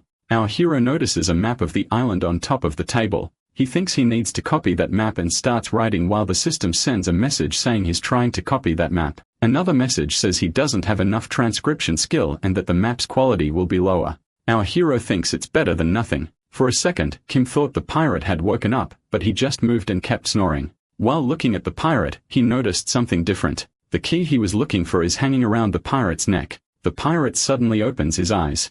Our hero freezes like a statue. A few seconds pass and the pirate goes back to snoring and sleeping. He thinks that even the man's sleeping habits are unique, that he hasn't seen someone sleep with their eyes open since his army days. The warrior who was standing guard outside says Kim's name a bit too loud when he comes up to the door. Our hero tells him to speak quietly or other people will hear them, and he asks in a lower voice this time how it went. Our boy then pulls out the key and shows it to him. Then he opens the map he made, proud of his work. The warrior asks what it is and he explains that it's a quick copy he made of the map showing what's where on the island, plus secret passages and things like that. He goes on to explain that now they have two main plans in motion. One where the two of them go down to the basement of that island. The other is to prepare some kind of trap so no one comes snooping around while they are exploring the basement. Now they have free passage to come and go, and soon they'll head to the ship. If anything happens, they'll say they are leaving and come back to the island from underwater. The warrior asks if he really thinks the pirates will just let them go, and our hero says they'll probably ask for one of them to stay. Kim then says not to worry because if they want hostages, they'll have them. In fact, they already have a bunch working for them while the warrior is horrified. Lupo asks him if the people will accept that idea, and he says they don't need to know. The warrior thinks that it hasn't even been a full day, and is already trying to sell those people and wonders if he isn't the incarnate of the devil instead of luck. Kim asked why the warrior is looking at him like that, and he says it's nothing, that is probably just getting tired. He then asked Lupo to send a message to the kingdom's navy requesting they send all their troops to the island so they can help subdue the pirates. The warrior accuses him of having planned all of this from start and says he didn't know he was going to go against the pirates, and our hero says he tried. But in the end, there was no way not to go against them. He says there's no guarantee he'll be able to complete the mission and acquire the power of Arcus, and that this way, at least they ensure they'll get out alive. He goes on to say that even if they fail to escape, they'll use the moment when the Navy starts the attack to strike the pirates from behind. If that happens, he'll end up getting both the power of Arcus and the subjugation of the pirates. They'll be like killing two birds with one stone. A system message then shows that he gained a new skill called Tactics. The warrior then thinks this man is full of tricks and that he isn't the incarnate of the devil or of luck. He's the devil himself. Lupo then kneels before Kim and apologizes for having doubted him all this time. He says he doesn't know about other things, but from that moment on, he will believe in our hero. Our hero asks if he was going to say something other than incarnate of luck, but the warrior runs ahead, dodging the topic. Then we see the island in the background with its stormy sea surrounding it. We see a blacksmith cooling a piece of metal in the seawater. Next, we see the two blacksmiths who accompanied our hero the day before. Once again, he goes to cool the hot metal in the seawater. But this time, our hero appears right underneath where he cooled the metal with his forehead burned. The warrior shows up beside him asking him not to scream while the blacksmith asks what he's doing there with his bodyguard. Then he also asks why they are in the water, and Kim asks if he remembers when he asked them to talk to the pirates and tells them to do it again. The bespectacled blacksmith says, of course, they will. If it's a direct order from him, of course, they'll do it, but the other blacksmith doesn't seem so happy about it. They then ask if, exchange for doing a good job, he could teach them some blacksmithing skills. Our hero then says, all right. He'll teach the boys everything he's learned. The warrior asks why they are calling him by another name, and our hero says they asked his name, and he had to make something up. Sometime later, in another place, two mugs of drink clash in celebration. Some pirates around the table say that not only do they handle the maintenance of the island, but also cook that wonderful food. One of them says that the two blacksmiths are really going to take off if they keep this up, while they say they are just happy to serve. Kim asked Lupo how long the effect will last in the food and drink, and the warrior says half a day or full day. So not to worry. Our hero takes the warrior to the gate in the prison that leads to the lower floor. The warrior, as he passes by the Count's open door, peeks inside. He recognizes Count Marcel taking a bath in a bathtub. Lupo says you can't walk through Zonoma without knowing who he is. He's been missing for some time and was captured by the pirates in the end. Kim then keeps running while the warrior asks if he's not going to rescue the Count, and our hero says no. Hainan says Lupo can rescue the Count if he wants or try defeating all the pirates above them. Our hero adds that that kind of person always thinks they know everything and can do everything but can't actually do anything, and that they are always rude. That the kind of person will ask you to go back for their belongings after you've just rescued them from the water. Those bastards aren't worth saving. Then inserting the key into the lock, he finally manages to open the door. They are caught off guard by the strong light from the room on the other side. Then they arrive in the treasure room with gold scattered everywhere. Both of them are left dumbfounded, staring at that absurd amount of gold. The warrior then asks if they should grab anything and all that, and our hero finally acknowledges that he is a human being like Kim. Kim says the first thing they have to find is the authority power of Arcus and a way out of that place, and then they can worry about grabbing gold. They then start rummaging through the gold trying to find their objectives. A system message says his searching skill is low and that's why he can't find anything. He then activates his divine premonition skill and another message appears saying that due to the skill usage, he was able to find the target. He then shouts to the warrior that he found it. He then grabs his ancient hammer and smashes the gold, sending coins and dust flying everywhere.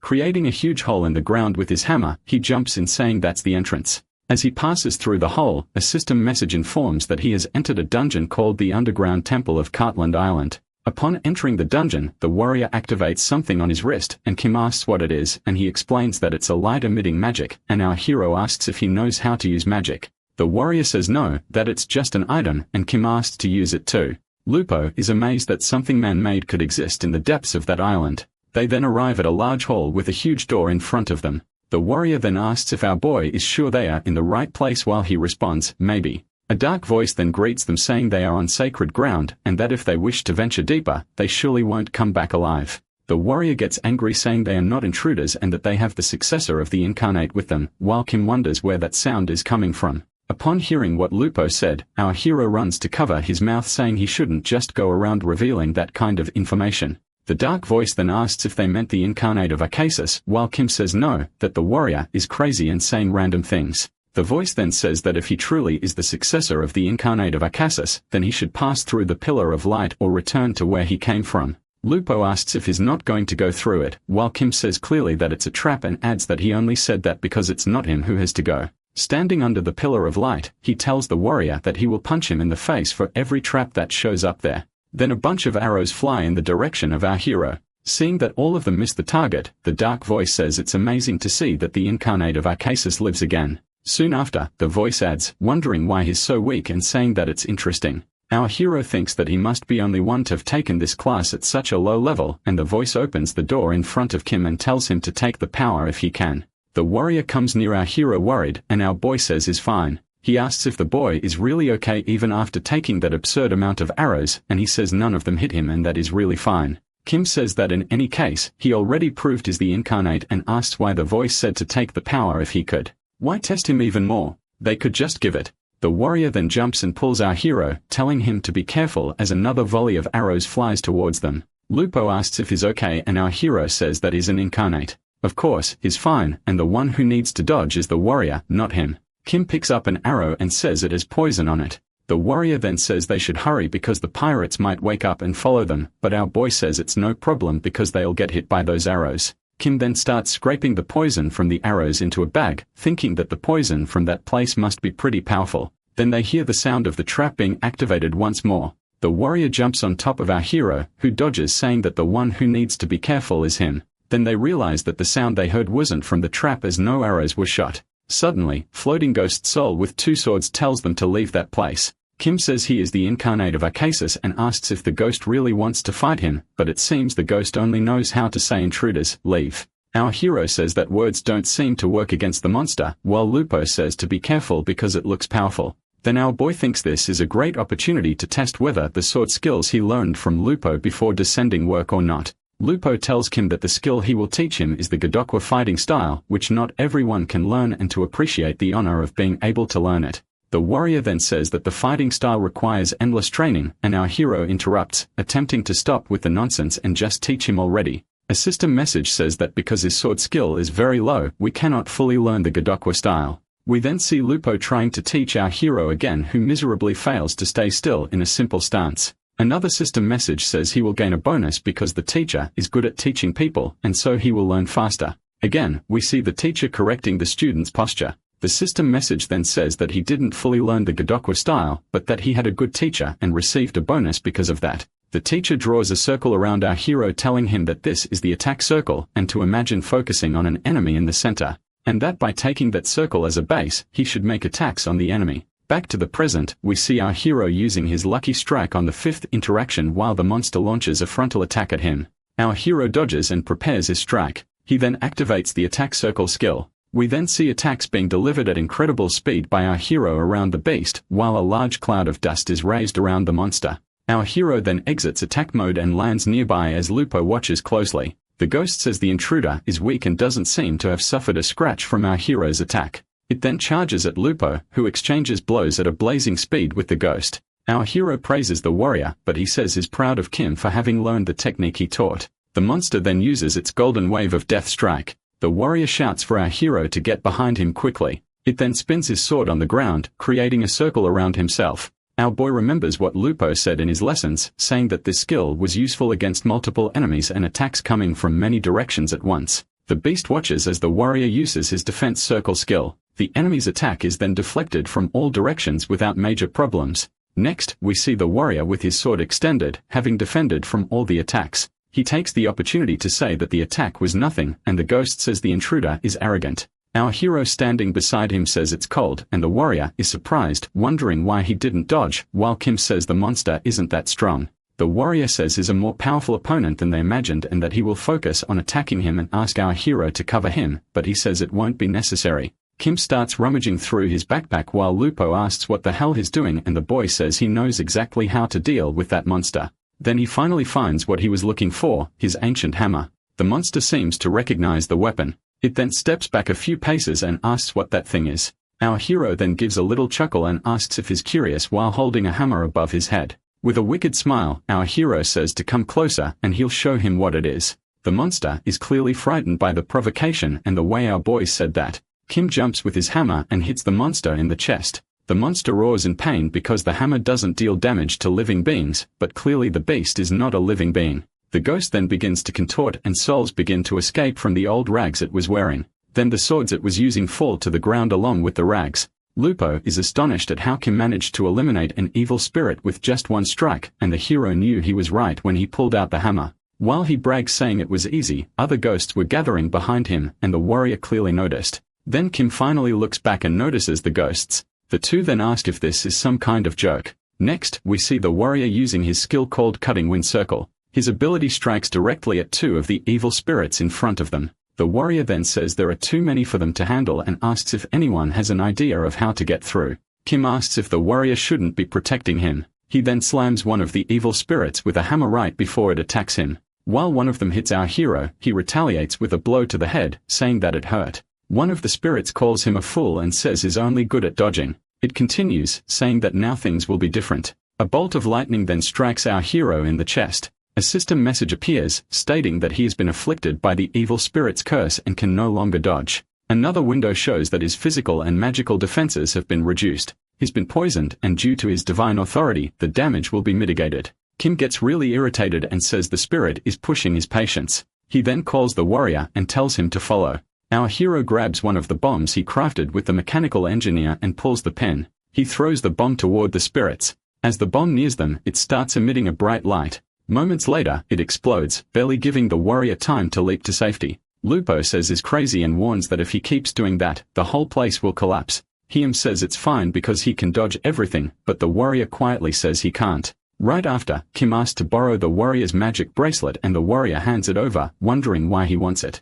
Then our hero activates his stealth ability, leaving the warrior alone surrounded by all the evil spirits. They close in on the warrior, who has just realized Kim left him to fend for himself. He then runs in the opposite direction from the evil spirits, desperate. Our hero tells him to escape and stay in the corridor they came from. The spirits won't follow there because they were designed to guard only the lower level. He adds that it's for his safety and asks if the warrior understood, while Lupo shouts that he'll curse him the next time they meet. The warrior finally makes it past the entrance to the chamber where the spirits were. The door then quickly shuts behind him. He looks back and says, what exactly does he plan to do in there by himself? We then return to the Fantasy Online headquarters. We see a beautiful dish and someone saying they finally made it. A man picks up his utensils and says ramen for dinner is always the best choice and that it smells amazing. This man is Nim, the team leader, and he happily eats his favorite food. He then gets a call telling him to urgently go to the operations room and complains, saying they should only call him if something goes wrong. Someone in his earpiece says Kim Tai-Hyun is currently progressing through the legendary quest on Cartland Island.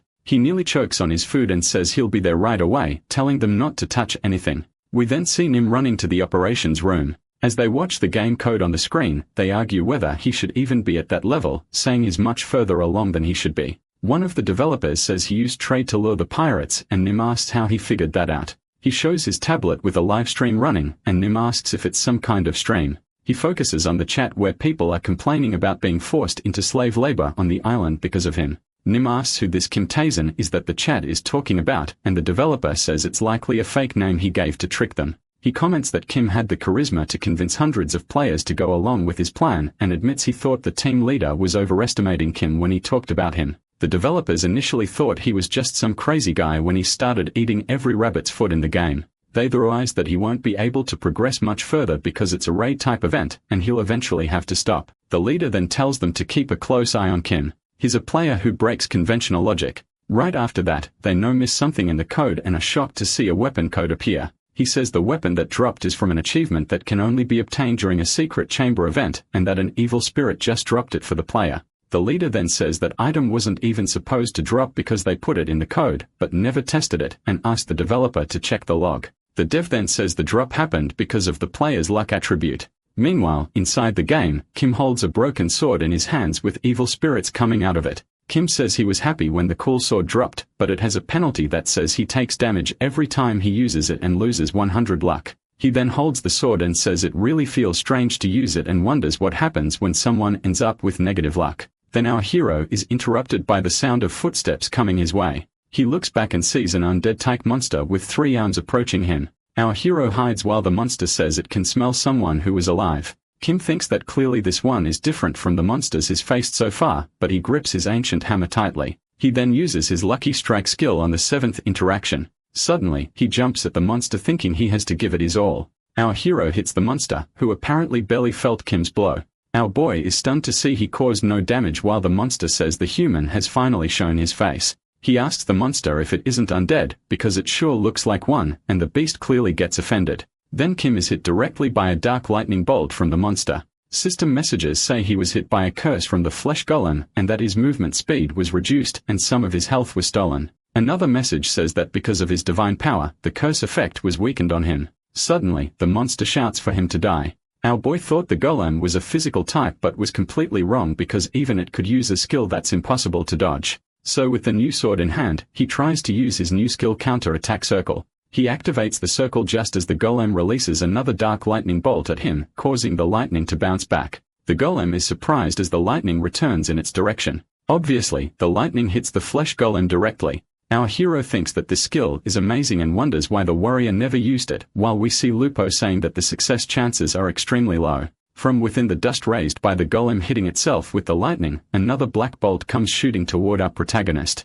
This time, Kim says he wants to hit the flesh golem directly. Just as he goes to reflect the blow, the lightning splits into several. Desperate, he starts using the defense circle skill. Our boy manages, luckily, to defend himself from all the strikes. Then Kim thinks he can only block one attack at a time during a single use of the counter-attack circle. He continues thinking that there are a lot of monsters he can't just rely on luck to beat. The monster then sees a lit orb flying above their heads. That orb explodes, making a big flash. The monster then shields itself from the falling ceiling debris while asking what the living being is doing. Kim then, knowing that the monster was way too tough to beat in a fight, runs and passes by it, leaving the monster behind. The golem asks what he's doing and tells him to come back while our boy replies that of course he wouldn't go back. The golem then starts expelling some black tentacles. It tries to capture our boy using those tentacles. Our hero is surprised that the golem, who seems like just a lump of dumb flesh, has so many tricks up its sleeve. Kim then uses his shadow leap skill while dodging the attacks from the black tentacles. One of the tentacles then manages to grab our hero's foot. The golem then shouts that he won't let Kim proceed. So our boy uses a skill called Perfect Escape and manages to free himself from the black tentacle launched by the golem. The monster then just watches as our hero gets farther away and screams for him to come back. After running for a while, Kim stops to catch his breath. Looking ahead, he notices something different. He then notices there's a pyramid with something shining at the top. He says it looks like that's the end of the dungeon. As he climbs, he says it doesn't seem like there's anything dangerous around there anymore. A voice arises asking who dares set foot in that sacred place and tells him to leave immediately if he is not of the correct lineage for his own good. The voice continues saying that if he doesn't want to leave, he will be tested to see if he is truly worthy, while Kim smiles and says that's fine. The boy thinks that every time the voice says it's going to test this or that, and it would be even weirder if he just went back after coming all the way there. Our hero reaches the top where he sees his scroll and says that surely as soon as he touches the scroll, something is going to explode in his face. He then places some of his grenades around the area. Next, he says that with him, it's eye for an eye, and he needs to make a few big holes to escape in case another huge monster appears. Kim then extends his hand and grabs the scroll. A system message appears saying he has obtained the authority of Arcus. Then several system messages pop up, one saying he gained 150 points in fame and divinity, and that his stats increased by 5. Another showed that he completed the class quest, and that his name would be known in all sanctuaries. Then came one saying his divine authority had leveled up, as well as his divine dignity, and that he had gained a skill called Summon Good Luck. One of the last ones said that for having acquired the authority of Arcus, he would be recognized from now on as the one and true incarnate of Arcus. The last system message was a warning saying he had awakened an evil spirit of a god. While reading the last message, he was thrown to the ground, landing awkwardly. Then he hears a dark voice, almost a growl. The voice says that finally, the heir of the incarnate has arrived and that it was waiting for him. The spirit forms in front of him and says it cannot hide the joy of seeing the legitimate heir obtaining the divine authority. Kim then simply turns his back and says that's fine and thanks it, and says he's leaving that place now. Suddenly, a dark energy appears in front of him blocking the exit door while the voice says he can't escape without first completing a test. The spirit then says it promised Arcus that it would test anyone who arrived there and that the test would be simple, defeat it. The Great Spirit says that if he is the true heir of the incarnate of Arcus, he should try to defeat it.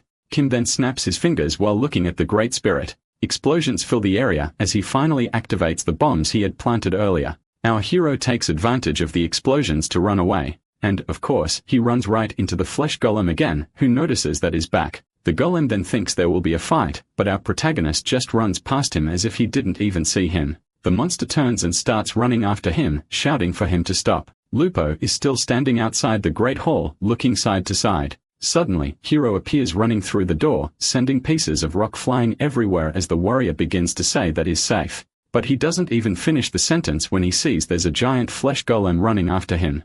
On top of that, there's a giant evil spirit behind the golem that's behind him, and Kim finally manages to shout for him to run. They then notice that the golem was swallowed by the spirit just as it began shouting for them to stop running. The warrior then starts chasing after Kim, telling him to wait for him. They then climb up the rope that came from the hole in the treasure room. As soon as Lupo climbs up, he starts asking what the hell that was, but sees our boy standing still, while several pirates are surrounding them waiting. One of the pirates then points his spear at him and says he must be wondering why. He informs them that the Count went to complain about the noise to him, who then went to the leader of the pirates and woke him up, and then he came there to capture them. Kim says all of that happened because of that annoying noble. Then something starts making the entire environment shake. Suddenly, the evil spirit comes out of the hole, shouting how dare the descendant run away from him like that. The pirate guard and the Count who is hiding there look at the monster and ask what the hell that thing is. The entire island starts shaking, and we see our boy running back toward the surface. As soon as the warrior comes out, rocks fall and block the entrance to the underground. He then breathes a sigh of relief thinking he could have been buried alive down there. Lupo then points behind our hero. Next, we see many pirates waiting for them to come out along with their leader, Danielson. Kim then asks if the pirate leader looks nervous or not. Suddenly, a little voice behind them asks for help and asks if anyone is there. The Count then, surpassing all expectations, manages to free himself and says for them to take him to the city immediately. Kim asks if killing the Count right there could make it seem like the pirates did it, but Lupo says that's a bit much while the boy thinks the Count could mess things up for them later. The Count then runs ahead, surrendering, and says they only ended up like that because those two guys threatened him. They take advantage of the Count screaming in front to run to the other side. While running, the two discuss signaling the kingdom's navy to attack, but the flare is inside the merchant ship in the hold. Kim asks where the merchant ship is and the warrior says the pirates have probably taken it by now. One of the pirates tells them to drop their weapons and surrender immediately, to which our hero asks if they'll let the two of them live if they surrender. The pirate then starts to say yes, looks at the leader behind with hatred in his eyes, and says he can only promise a clean death. Our hero, still running with the warrior, asks what will happen if he doesn't surrender, and the pirate replies that they'll die, of course. Then Kim says it doesn't make much difference if they're going to die either way, and the confused pirate tells him to shut up and orders the others to attack. He and Lupo hide behind a rock, causing the arrows fired at them to hit and stay right there. The Count was in the middle of the path screaming that he had surrendered and didn't want to fight, and Kim notices he managed to dodge all the arrows, but Lupo just wants to get out of there quickly. Our boy says the Count will survive if he walks in the middle of the arrows, but that won't be good for the warrior. He asks if there's any skill that might help. While Kim starts talking, the Count runs and asks for them to make some space behind the rock for him. Our hero says the Count arrived just in time and asks him to look at this. He tells him to take that paper and quill and write down everything he says. But when he starts dictating, the Count complains, asking why he would write that. Kim grabs the Count by the throat, who is surprised by the attack. He lifts the Count above him, exposing him to the arrows, and the Count screams desperately, begging to be put down, and the warrior is clearly stunned by this. The Count then starts writing while the boy thinks he'll make sure to empty his coffers for ruining their plans. The pirate leader tells one of his men to go down and arrest him immediately. Obviously, everyone had forgotten about the giant evil spirit behind him, but it made itself remembered as it entered the scene, shouting that it would catch Kim. The pirate leader looks at the spirit as his henchmen are thrown around him. With a look of fear and surprise on his face, the leader asks what the hell that thing is. Kim shouts to the spirit saying he always trusted him and never doubted his destructive power. The spirit then stops what it's doing and looks at our hero, asking him what he just said. Danielson says he had no idea there was such tremendous power beneath the island and tells his mags to kill everyone, including the spirit. Kim tells the spirit to get ready for a magical attack because the mags are aiming at him. The ghost then asks why he even cares about him. Our hero then says that he is the true opponent of the spirit and is telling him not to die to the others. A system message appears saying he was successful in making enemies fight each other. The spirit then says he will do exactly that and will stay alive. The Great Spirit, seeing that the pirate leader didn't run away, looks at him and says if he's going to stand there like that, then there's no other choice. The pirate then uses his skill, Sword of the Turbulent Seas. Danielson says while using his skill that these damned ghosts have to go back to where they came from, and he shouts at the spirit, asking how he dares challenge him on his own island. The lead developer, with popcorn in hand, watches the battle on the island excitedly. The developer who went to get soda came back while the leader says that people will think Kim is the main character of the story if it keeps going like this. The duel between Danielson and the giant evil spirit continues with the pirate slashing the spirit in various different spots.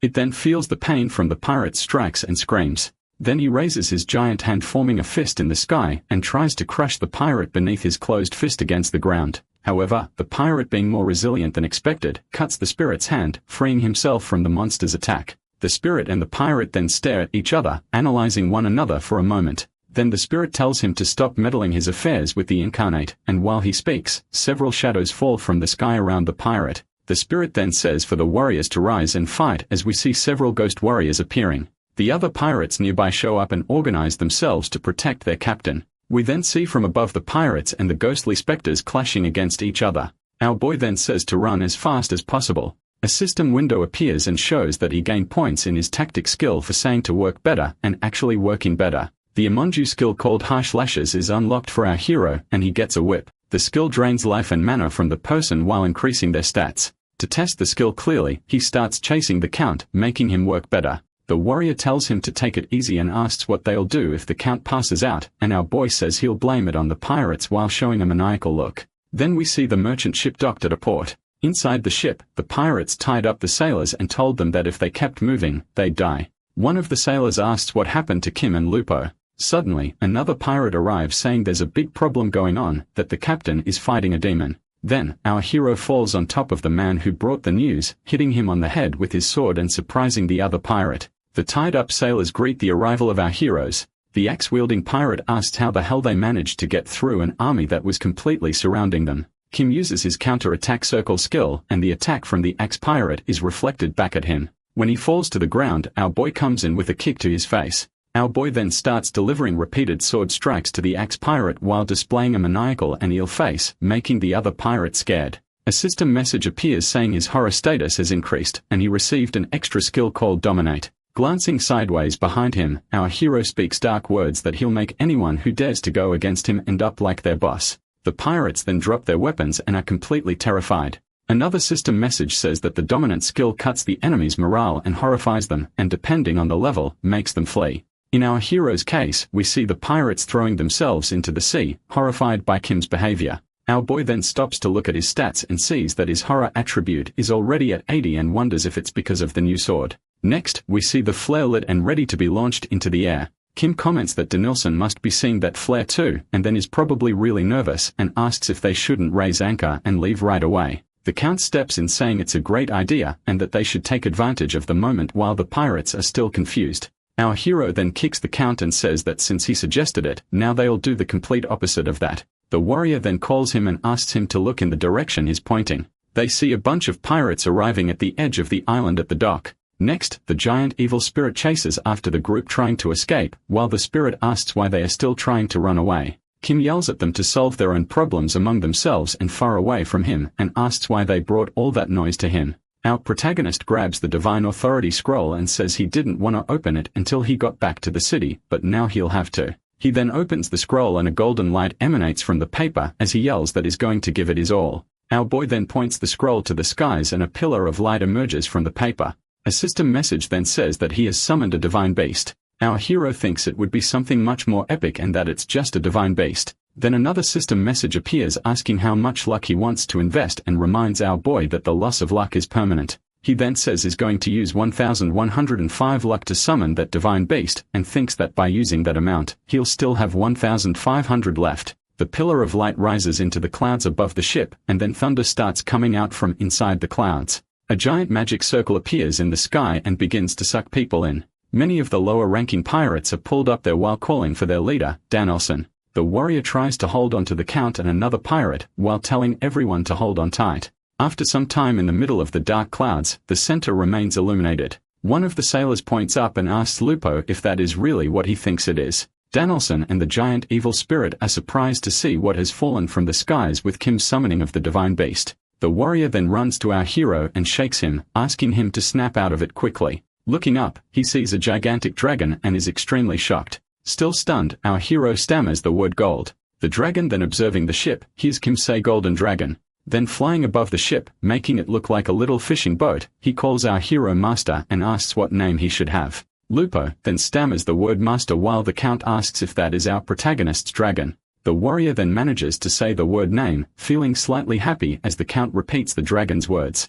Our boy then starts to say the word draggy while the warrior and the count stare at him in disbelief. We then see a system menu asking him to choose a divine beast of his preference. Our hero then wonders if it's a random beast, and what's the point of all this then? One of the options looks big and unstable, and the other looks small and stable. He then laughs and says that if he's here to gamble, then let the betting begin. The next question was to give a name to his divine beast, and he thinks that he's had a name he's wanted to use for a long time. Then he starts writing the name King God Emperor Majesty, but the system says the name is too long and can't be used. He starts writing another name, but the system warns him that if he wants to use that name, the friendship level with the divine beast will be altered. Kim thinks choosing a name is too much work and decides he'll just use the random name option instead. The system says he has chosen the random option, and that it will find the best name for his divine beast. Our hero says that the random choice pulls from a database intelligently, so there's no way it could be bad, and then the name Draggy appears on the screen. Our boy is in shock upon seeing the name of his divine beast.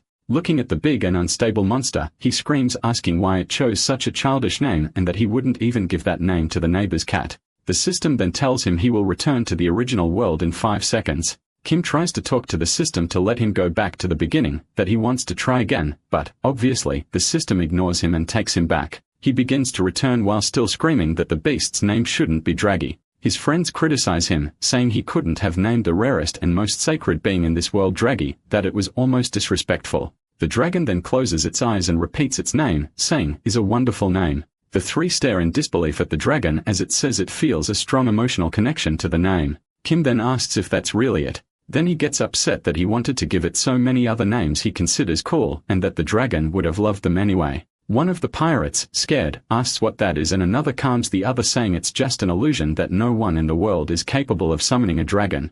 The pirates then agree it must just be an illusion and start running to attack again. The great evil spirit stands watching in silence as he sees that scene. Suddenly, the dragon notices the movement of pirates on the beach below him. The dragon then says there are many pitiful beings down there as its mouth begins to charge energy and glow. Then the pirates look up and see that the dragon's head has turned into a ball of light. The pirates, who are being sucked in by the dragon's intake of air, comment that it can't possibly be a dragon's breath. Then the dragon unleashes its gigantic golden breath. The sound and destruction that followed with just one breath from the dragon was absurd, and the three were able to observe everything from the ship. The mountain literally melted and caught fire in the wake of its breath. The three of them stand still, watching the absurd power of the dragon and what it did to the mountain with just one breath. The warrior starts clinging to Kim, saying that he's a very powerful person, while the count offers money and asks how much he wants for the dragon. Draggy then continues breathing and eliminating every living human on the island from one side to the other. As it was about to release another breath, it starts coughing wildly, and our hero looks on embarrassed.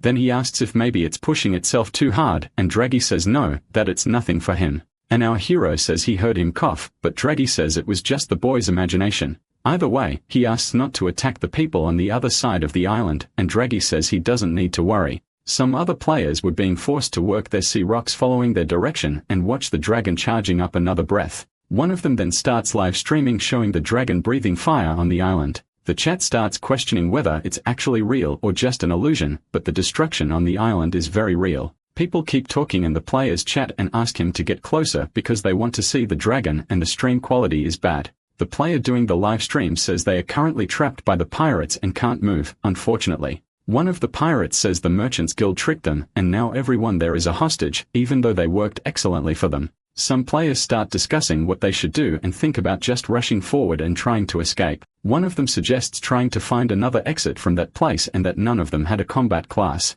One of the blacksmiths says Kim Tai-san will save them, that he's the kind of person who will definitely show up at the last minute to save everyone. The other group then bursts into laughter, and the blacksmith seems confused and asks why they are laughing. One of them then says that the same person who tricked them is going to be the one to save them in the end. Yeah, right. Because of the blacksmith's outrage, the other then proposes a bet, and the loser will have to swim back to the city of Zanoma. On the beach, with the scene of devastation caused by the dragon, we see a sword driven into the sand. We then see Ganelson enraged. Looking from the ship, Kim says he knew he was strong because he was fighting evenly with evil spirit. But now staying alive against a dragon is another thing entirely. The pirate starts taking off a white cloth from around his neck while our hero wonders if he's some kind of monster or something. Then Danielson says that he's the one who wants to ask that question. Running toward the ship, he asks who is this guy who is capable of summoning a dragon. Our boy then puts his hand on the edge of the deck and jumps into the water, heading toward the pirate. He thinks Danielson is crazy, and as they clash sword against sword, he thinks that if they fight now, he'll definitely win. They then begin exchanging blows at an astonishing speed. The sailors and his friends watch from the ship's deck, stunned by the skill displayed by both of them. Our hero then tries to land a hit, which the pirate dodges. Then he aims our hero's head with a counter-attack that would have been fatal. Our boy somehow manages to defend against the strike. The pirate then conjures a chain that binds one of Kim's hands. Danielson says he's going to make sure the boy dies with him and that both of them will go to hell together. A system message says that the pirate Captain Danielson is using a skill called Pirate's Curse. Another message says it's a curse that doesn't allow dodging as long as the chain is attached to your arm. The pirate then uses a ranged attack with his sword while Kim prays that it's not a curse where if one dies, the other dies too. Our hero keeps dodging the attacks launched by the pirate. Kim then attacks the pirate. The system says it was a critical hit. Danielson says he's using a strange sword in addition to strange skills. The boy then with a maniacal smile starts stabbing the pirate wildly, landing multiple critical hits. The pirate then throws the chain upward along with Kim so that he would stop attacking him. He then uses an attack called Tidal Wave, a multi-chain attack. Kim says that won't work on him and activates his counter-attack circle. Then he realizes his mistake. The attack launch was multi-chain. The system says he was hit by wild chain wound, which causes his health to decrease continuously. Our opens his status window and sees that his health is decreasing absurdly fast. Two system windows appear showing that he gained a point in the resistance and dexterity attributes for dodging a fatal attack and for withstanding it. Our boy then thinks that the pirate is such a high level that just by dodging his abilities, he gains attribute points. The pirate then summarizes the attacks he is using against our hero. Our boy then starts screaming for help, saying how strong Danielson is.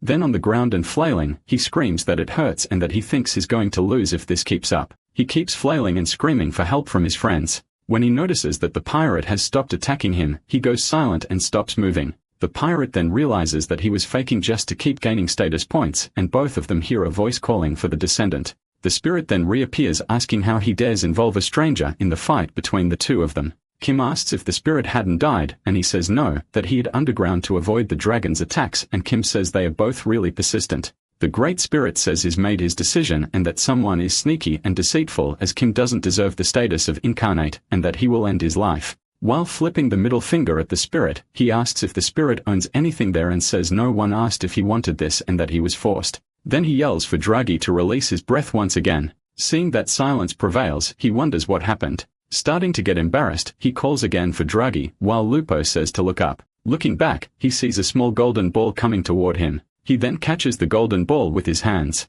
Looking more closely, he sees something small and fluffy. Draghi then says that maybe he used too much of his power, and Kim asks if he's really that majestic giant dragon he saw before. Kim then asks when he'll return in that form again, but the dragon stays silent. He then, starting to get nervous, asks again when. Draghi says he doesn't know, and our hero asks if it's forever, and the dragon says he doesn't know that either. Our boy then says whatever. That good fortune won't come if he just stands around waiting anyway and starts placing the tiny Draghi on his shoulder. He tells the dragon to hold on tight while the system shows that the divine beast's loyalty has increased. The spirit then says he can no longer use the dragon and that finally the end is near, and the pirate agrees, saying he'll finally get to give him the beating he deserves. The pirate notices something different about Kim and gets scared.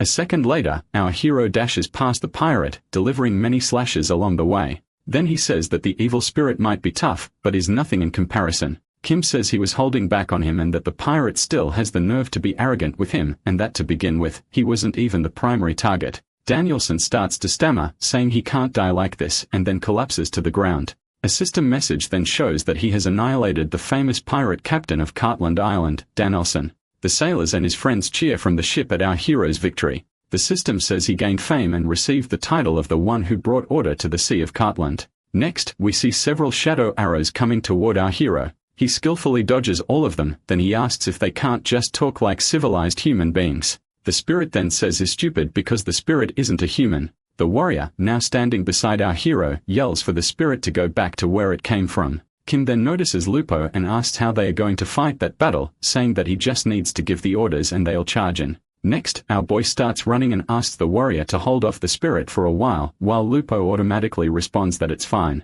Suddenly, realizes what he agreed to and asks where Kim is going, and Kim repeats to hold off the spirit for a while because the Royal Navy is close to arriving. He then says there's a place he needs to go first and leaves the spirit in the warrior's hands, while the warrior desperately yells for him to come back. The spirit and Lupo remain silent for a while. The warrior then asks what he's looking at, and the spirit says he's been deceived, while the man tells him to shut up. The spirit says he's upset because he has nothing to say and tells him not to be mad that his leader left him behind. Then says it won't matter anymore as he begins to rise and expand his body. The spirit rises into the sky above the island. He expands his territory while a system message says his territory has been expanded to the full size of the island. A smoke begins to appear and black rain starts falling as our hero wonders where that mist came from. The humans who are trapped by the pirates begin to notice something strange while a system window shows a new mission for them. The system mission says they must purge the island of the evil spirit's presence or the island will forever remain as a dungeon. The imprisoned blacksmith thinks how they can give such a mission at a time like this.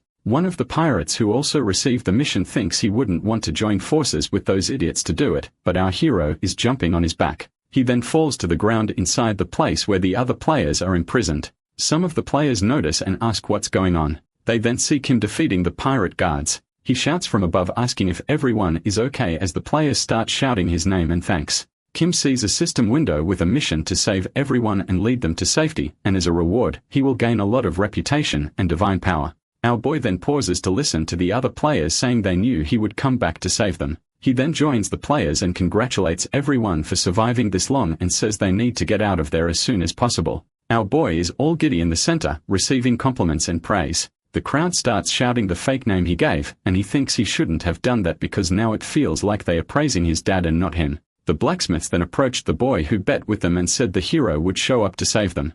Other players start looking for the boy who had bet he'd swim to the Sea of Zonoma if the hero came to save them. He notices, as the mist clears a little, several pairs of eyes staring at them from a distance. Looking closer, they are many warrior specters. The survivors then look and wonder if this is the result of the ancient god's dungeon being opened, saying they've never seen so many evil spirits. Kim then starts organizing the group, telling the blacksmiths to stay on the outside and the artists and fishermen to stay on the inside. He tells the musicians and chefs to stay in the center making food for the others while the blacksmiths check everyone's equipment. Kim continues by saying to equip any attack skill they have and that this is not the time to cry and that any damage they do is still damage. 3 system messages appear saying he has gained a skill called Cold-Blooded Commander, which allows him to maximize group efficiency. Right after, Kim says they are going to charge and not to fall behind. The people on the ship say to raise the anchor and that they'll depart as soon as Kim returns. Lupo then hears his name being shouted from a distance. He then looks toward the beach and sees countless people running in his direction. Then we see several spirits trying to hold Kim and the group back while a voice is above all to kill the descendant. The boy yells for Lupo to help him instead of just standing up there watching. Sometime later, the voice shouts for them to return and to stop being cowards, while our hero says they were lucky they couldn't leave the island. Our hero, all swollen and bleeding, asks about the Royal Navy, and the warrior says he just received a message saying they are on their way. The ship then suddenly changes direction and begins to head back to the island. Desperate, our hero asks what's going on, and Lupo says that the direction of the wind and the sea changed out of nowhere. Kim says he didn't really think it would be that easy to leave the domain of that evil god spirit, and the warrior says they need to warn the Royal Navy and ask for help. Our hero then asks Lupo not to explain to them why they can't leave the island, and he says that if he explains the situation they are in, the Navy might not even try to save them. Sometime later, Kim finishes explaining to the city's Navy captain why the ship can't get out of there. The captain then asks why they didn't start by saying that, followed by a moment of awkward silence.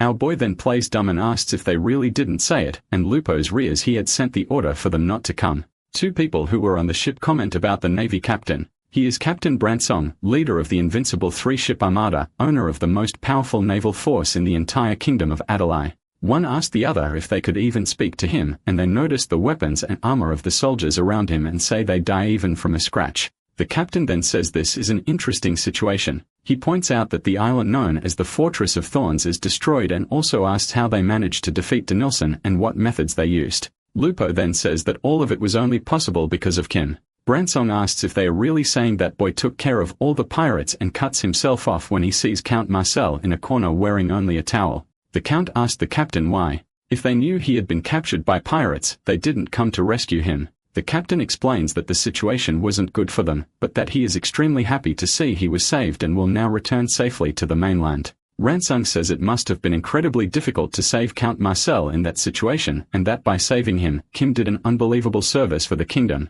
Kim says there's nothing more important than saving a life, and that even putting himself in danger several times, there was no way he could leave him behind.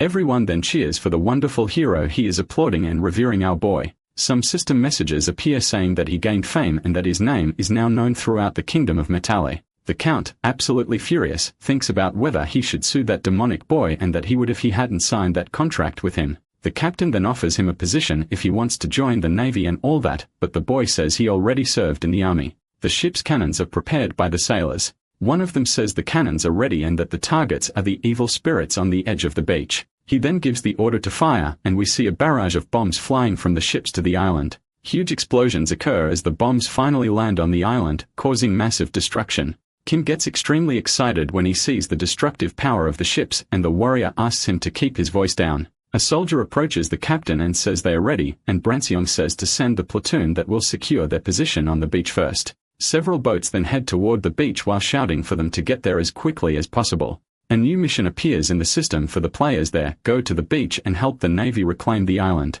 Two people discuss whether to do the new mission or not, and apparently, no one wants to go back to the island while the two blacksmiths exchange glances. Sometime later, in one of the tents set up on the beach, one person asks how the other wants to proceed with the battle plans. One of them says that the ancient spirit must have returned to the island's underground to recover some of the power he spent casting a curse on that place. Then we see Kim telling the navy captain that the best plan might be to go straight to the temple and attack the spirit there. He continues by saying to take the best men and send them ahead, clearing the path while the rest follow as quickly as possible. The captain turns to his lieutenant and asks him to gather the mags and healers to establish the first expedition. On land, our hero and Lupo stand side by side as they watch the warriors below organizing for the expedition. The warrior asks why Kim is emotional, and he says it's the first time he's been able to work with a proper group to conquer a dungeon. Lupo asks what kind of people he's worked with until now, and our boy replies that he has no idea. Jisoo at school, looking out the window and scratching her ear. We see a drawing in her notebook of the new hero and herself inside the online fantasy game too, while she comments about her ear itching too much. The marine warriors fight magnificently against the evil spirits. Kim observes that they fight very well and asks what level the warriors are. He then continues by asking why the two blacksmiths followed him there, to which they respond that they want to do their best to help him. Our hero then says they can help the marine warriors by sharpening their weapons and repairing their armor. As they were taking too long to get their materials, our hero uses his hard whip skill to motivate them to move faster. One of the blacksmiths asks the other red-clad player who was supposed to be swimming to Zanoma what he's doing there, and he replies that he wanted to finish his quest. Kim then notices a cook and asks why she followed them to the island again. She then looks at him and, as if reading his mind, asks if she wasn't allowed to follow them. Our boy then asks if they know each other from somewhere, and she replies no, that she started playing recently and wanted to help somehow. She reinforces that she just wanted to help when our hero asks suggestively that it's an excellent place to gain experience and level up her skills. Awkwardly, he asks if she really just wants to help because he suspects the blacksmiths are there for some other secret reason. She says that just because they are doing it doesn't mean she will too, and as long as her cooking can be useful to the people there, that she'll be happy. Our boy then becomes extremely impressed that such diligent and caring people like her still exists as a strong light hits his face.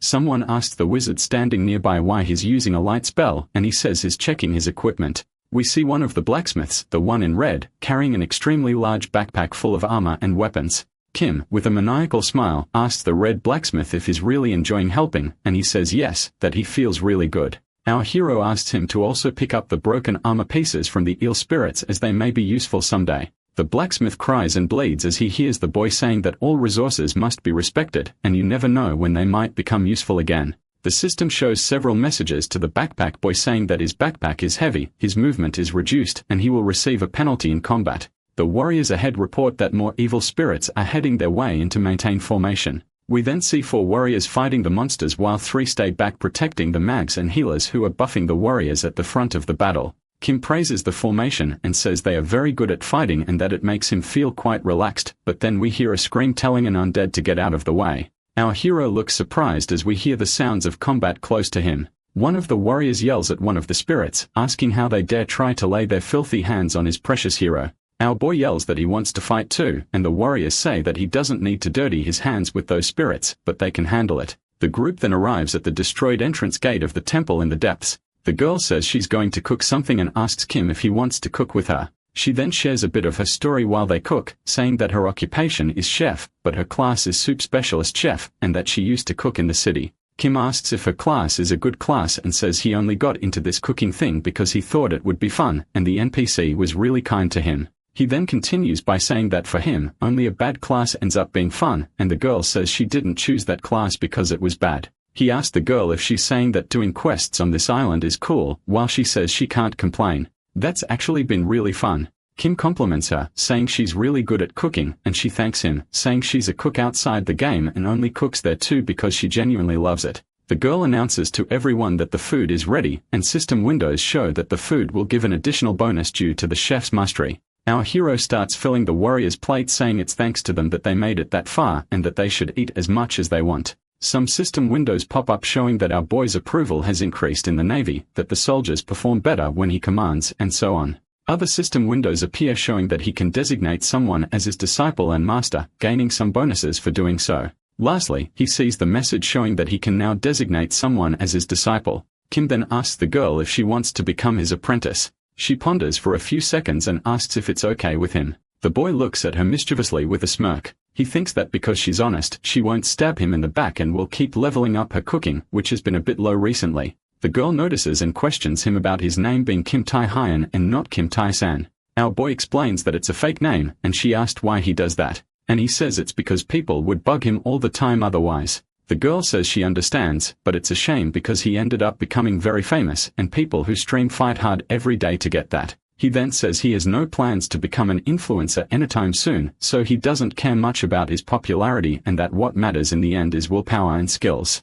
She gets excited and says that it was thanks to him that they ended up there and gained a lot of experience, and that he fought pirates and evil spirits alone for them. System messages show that he can teach his new disciple 2 skills, how to create poisons and how to identify ingredients. The girl asks him if poisons are really necessary when cooking, and he uses the example of the puffer fish, which is poisonous but still used in dishes. Another system message appears talking about lucky cooking, where the chef mixes any ingredients and still manages to create something amazing. The chef asks if the luck attribute is really useful because everyone says it's useless and doesn't do anything, while our hero nervous as maybe it is. The 2 blacksmiths then come to confront Kim because he had promised to teach them everything he knew first and accepted her as a student. Kim then tells one of them to grab that ladle and stir, but he gets the message and says he wants to learn blacksmithing skills, not cooking. The blacksmiths get upset when our hero says he doesn't have any blacksmithing skills that Gum already have and that he has nothing to teach them. The red-clad player says that from where he's standing, it seems like Kim just doesn't feel like teaching them anything. Our hero glares at him with hatred in his eyes and orders that he be taken back, and if he keeps talking nonsense on the boat, that they throw him in the water. 2 guards carry the red player away while he complains and screams that it was just a joke. Kim then says that now it's really nice and quiet after he got dragged out. After the break, the group resumes exploring the temple. When they arrive in the room with the pyramid, they come face to face with the giant evil spirit. Seeing our hero, it says he has finally returned and that it was waiting for him. Our boy thinks that because of the Navy soldiers, he hasn't been able to use his sword even once until now. The spirit laughs and says it seems his subordinates put up a good fight, and that at least he wants to congratulate them for making it that far. The chef then steps up next to Kim and asks if there's any reason he's letting the spirit talk like that. She goes on to say that while he's distracted talking, the mags and priests could all attack it together. Everyone then looks at her kind of stunned for not having thought of that before. Kim is overjoyed thinking that the girl's way of thinking is exactly like his and that she's totally cold-blooded. The girl looks awkwardly as if she can read our hero's thoughts and thinks to herself that that wasn't even her intention. We see the island from above the clouds as the spirit's voice says for the descendant to watch closely and pay attention to its power. We approach the island as the spirit continues saying that from now on, no one else will be able to enter or leave those waters. Then, we enter the underground temple, hearing that the island now completely belongs to his domain. As he starts saying that he won't need to lift a finger anymore, the priests begin to use their holy explosion skill. The mags join them using their bouncing fireballs and manifolds, attacking the spirit all at once. The spirit calls him a coward for bringing others into their fight, while Kim asks why he keeps calling him a descendant after saying he had no right. Regardless of being the descendant or not, that was still cowardice, and our boy says Cordis was sending a bunch of underlings to fight them. The Great Spirit says that's not courteous, but him showing his power. Getting irritated, he then launches an attack at our hero, saying he will die there. Then several shadowy tentacles begin attacking everyone, and we see warriors being thrown away, and we see the chef defending herself with a frying pan. Kim attacks the spirit, landing critical hits and damage. Our boy is surprised when he sees the spirit's health bar as the spirit chuckles. He says that Kim hit him hard and did a lot of damage but only took off 1% of his health, while asking if Kim is scared now. Draggy then comes out from inside her boy's coat, calling for him, while Kim tells him to hide because it's dangerous out here. Then our hero says is busy and to call him later, and the dragon gets offended, asking how he dares speak to Draggy like that. He then says he talks to him that way because he shrunk after using his breath attack in that stupid way. Draggy then says none of that matters and that he wants to tell him the weakness of that evil monster. The dragon continues saying that it's hiding its true form somewhere else and that he has to find and hit that true form, not this one. The spirit shouts, saying they are weak and that it's their fault for overestimating themselves and thinking they could defeat him. The mags use their sacred force shield and high-quality mana limit skills. The warriors then begin reorganizing and returning to their formations. Then the spirit says humans will never be able to reach his core. Druggy says that this core is the weakness he mentioned and tells the boy he used his divine foresight to find it quickly. That with a small dragon on his head, Kim activates his divine foresight. A system message says that he failed to find a weak point in that spirit because his level is too low, and he also received a mana usage penalty. The dragon says he still has a lot of mana and to try using it again. He fails 2 more times while the spirit attacks the dome formed by the mags and priests. The mags and priests say they can't hold the barrier much longer, that it will soon break. Our hero sees that the barrier is completely cracked and tries to use his ability again. Then he finally manages to land the skill and the system says he found the weakness and that his skill leveled up. Our hero finds it and says the spirit is inside the altar. The barrier then finally explodes into pieces of light. Next, the spirit awakens his minions to fight for him. The warriors then rise and say they will fight till last man for the kingdom's navy. Kim yells the rest of the people that anyone who isn't a combat class should leave now because things are getting too dangerous already. When he looks to the side, he's surprised to see the girl cooking and tells her to run. But she says the food will be useful and Kim shouts that they won't have time to eat. And right after, he sees what she's cooking. He's surprised and thinks he knows what she's making. Our hero calls the 2 blacksmiths with giant backpacks who are leaving and tells them to come back and protect the girl until she finishes cooking. While telling them to protect her, he looks for something inside the backpacks. Then he starts breaking the armor fragments from the evil spirits into small sharp objects. He begins transforming the swords into fragments and mixing poison, but he doesn't have enough gunpowder in his inventory and the system asks if he still wants to proceed with a penalty.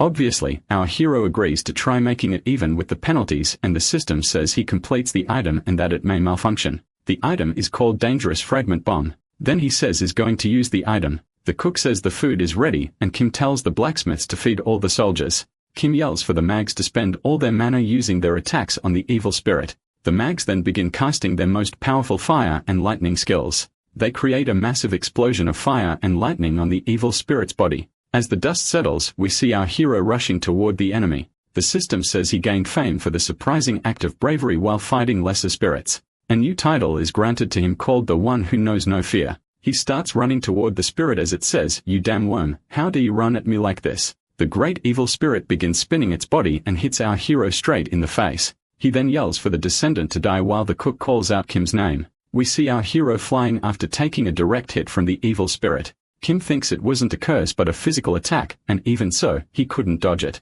He turns and falls to the ground in a heroic manner. When he looks at his status window, he sees that his health is below half and that if he gets hit again, he will die. Then he runs back, dodging another attack from the enemy. Kim says that from now on, if he doesn't dodge, he dies, and he remembers how it used to be back in Fantasy on line 1. The attacks keep coming, and he keeps blocking all of them. Then he thinks that whether he's the incarnate of luck or not, the percentage is exactly the same, 50%. Grabbing his hammer, he uses his lucky strike skill, but he uses it on the 20th try and throws it at the enemy from a distance. The spirit says that's just how it is and tells him to keep trying. He goes on to say that the more he tries, the sweeter his fall will be. The enemy tries to block the hammer with its tentacles, but the hammer goes through all of them and keeps heading toward its face. It then uses more tentacles to try to stop it, and again, they are all destroyed. The spirit wonders what the hammer was used for. Thinking further, he summons one of his warriors and puts him in front to take the hammer hit for him. The hammer then falls to the ground and the spirit says to look at the sacrifice his loyal subordinates make for him.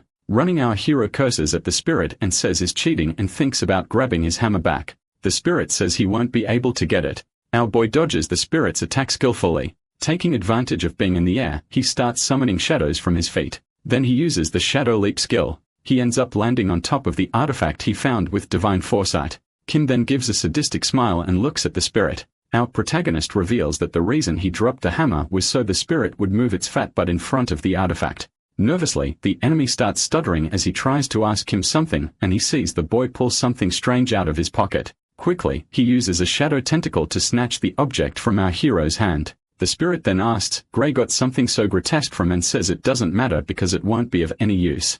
Our hero then, with that evil look of his, asks the spirit, "It won't be of any use, really?" He starts laughing and opens his backpack, letting countless identical bombs fall out, and asks if the spirit thinks he can block all of those too. The spirit panics and tries to block all the bombs with his tentacles. Our hero starts cutting some of the closer tentacles while shouting yes. While the spirit says the boy won't stand in front of him. Kim says it's all going to blow. The enemy says he'll die too, but our hero, once again with a maniacal grin, says he trusts he'll dodge everything. The spirit then screams in despair as he sees the bomb fuses burning out. Kim then starts shouting for them to explode.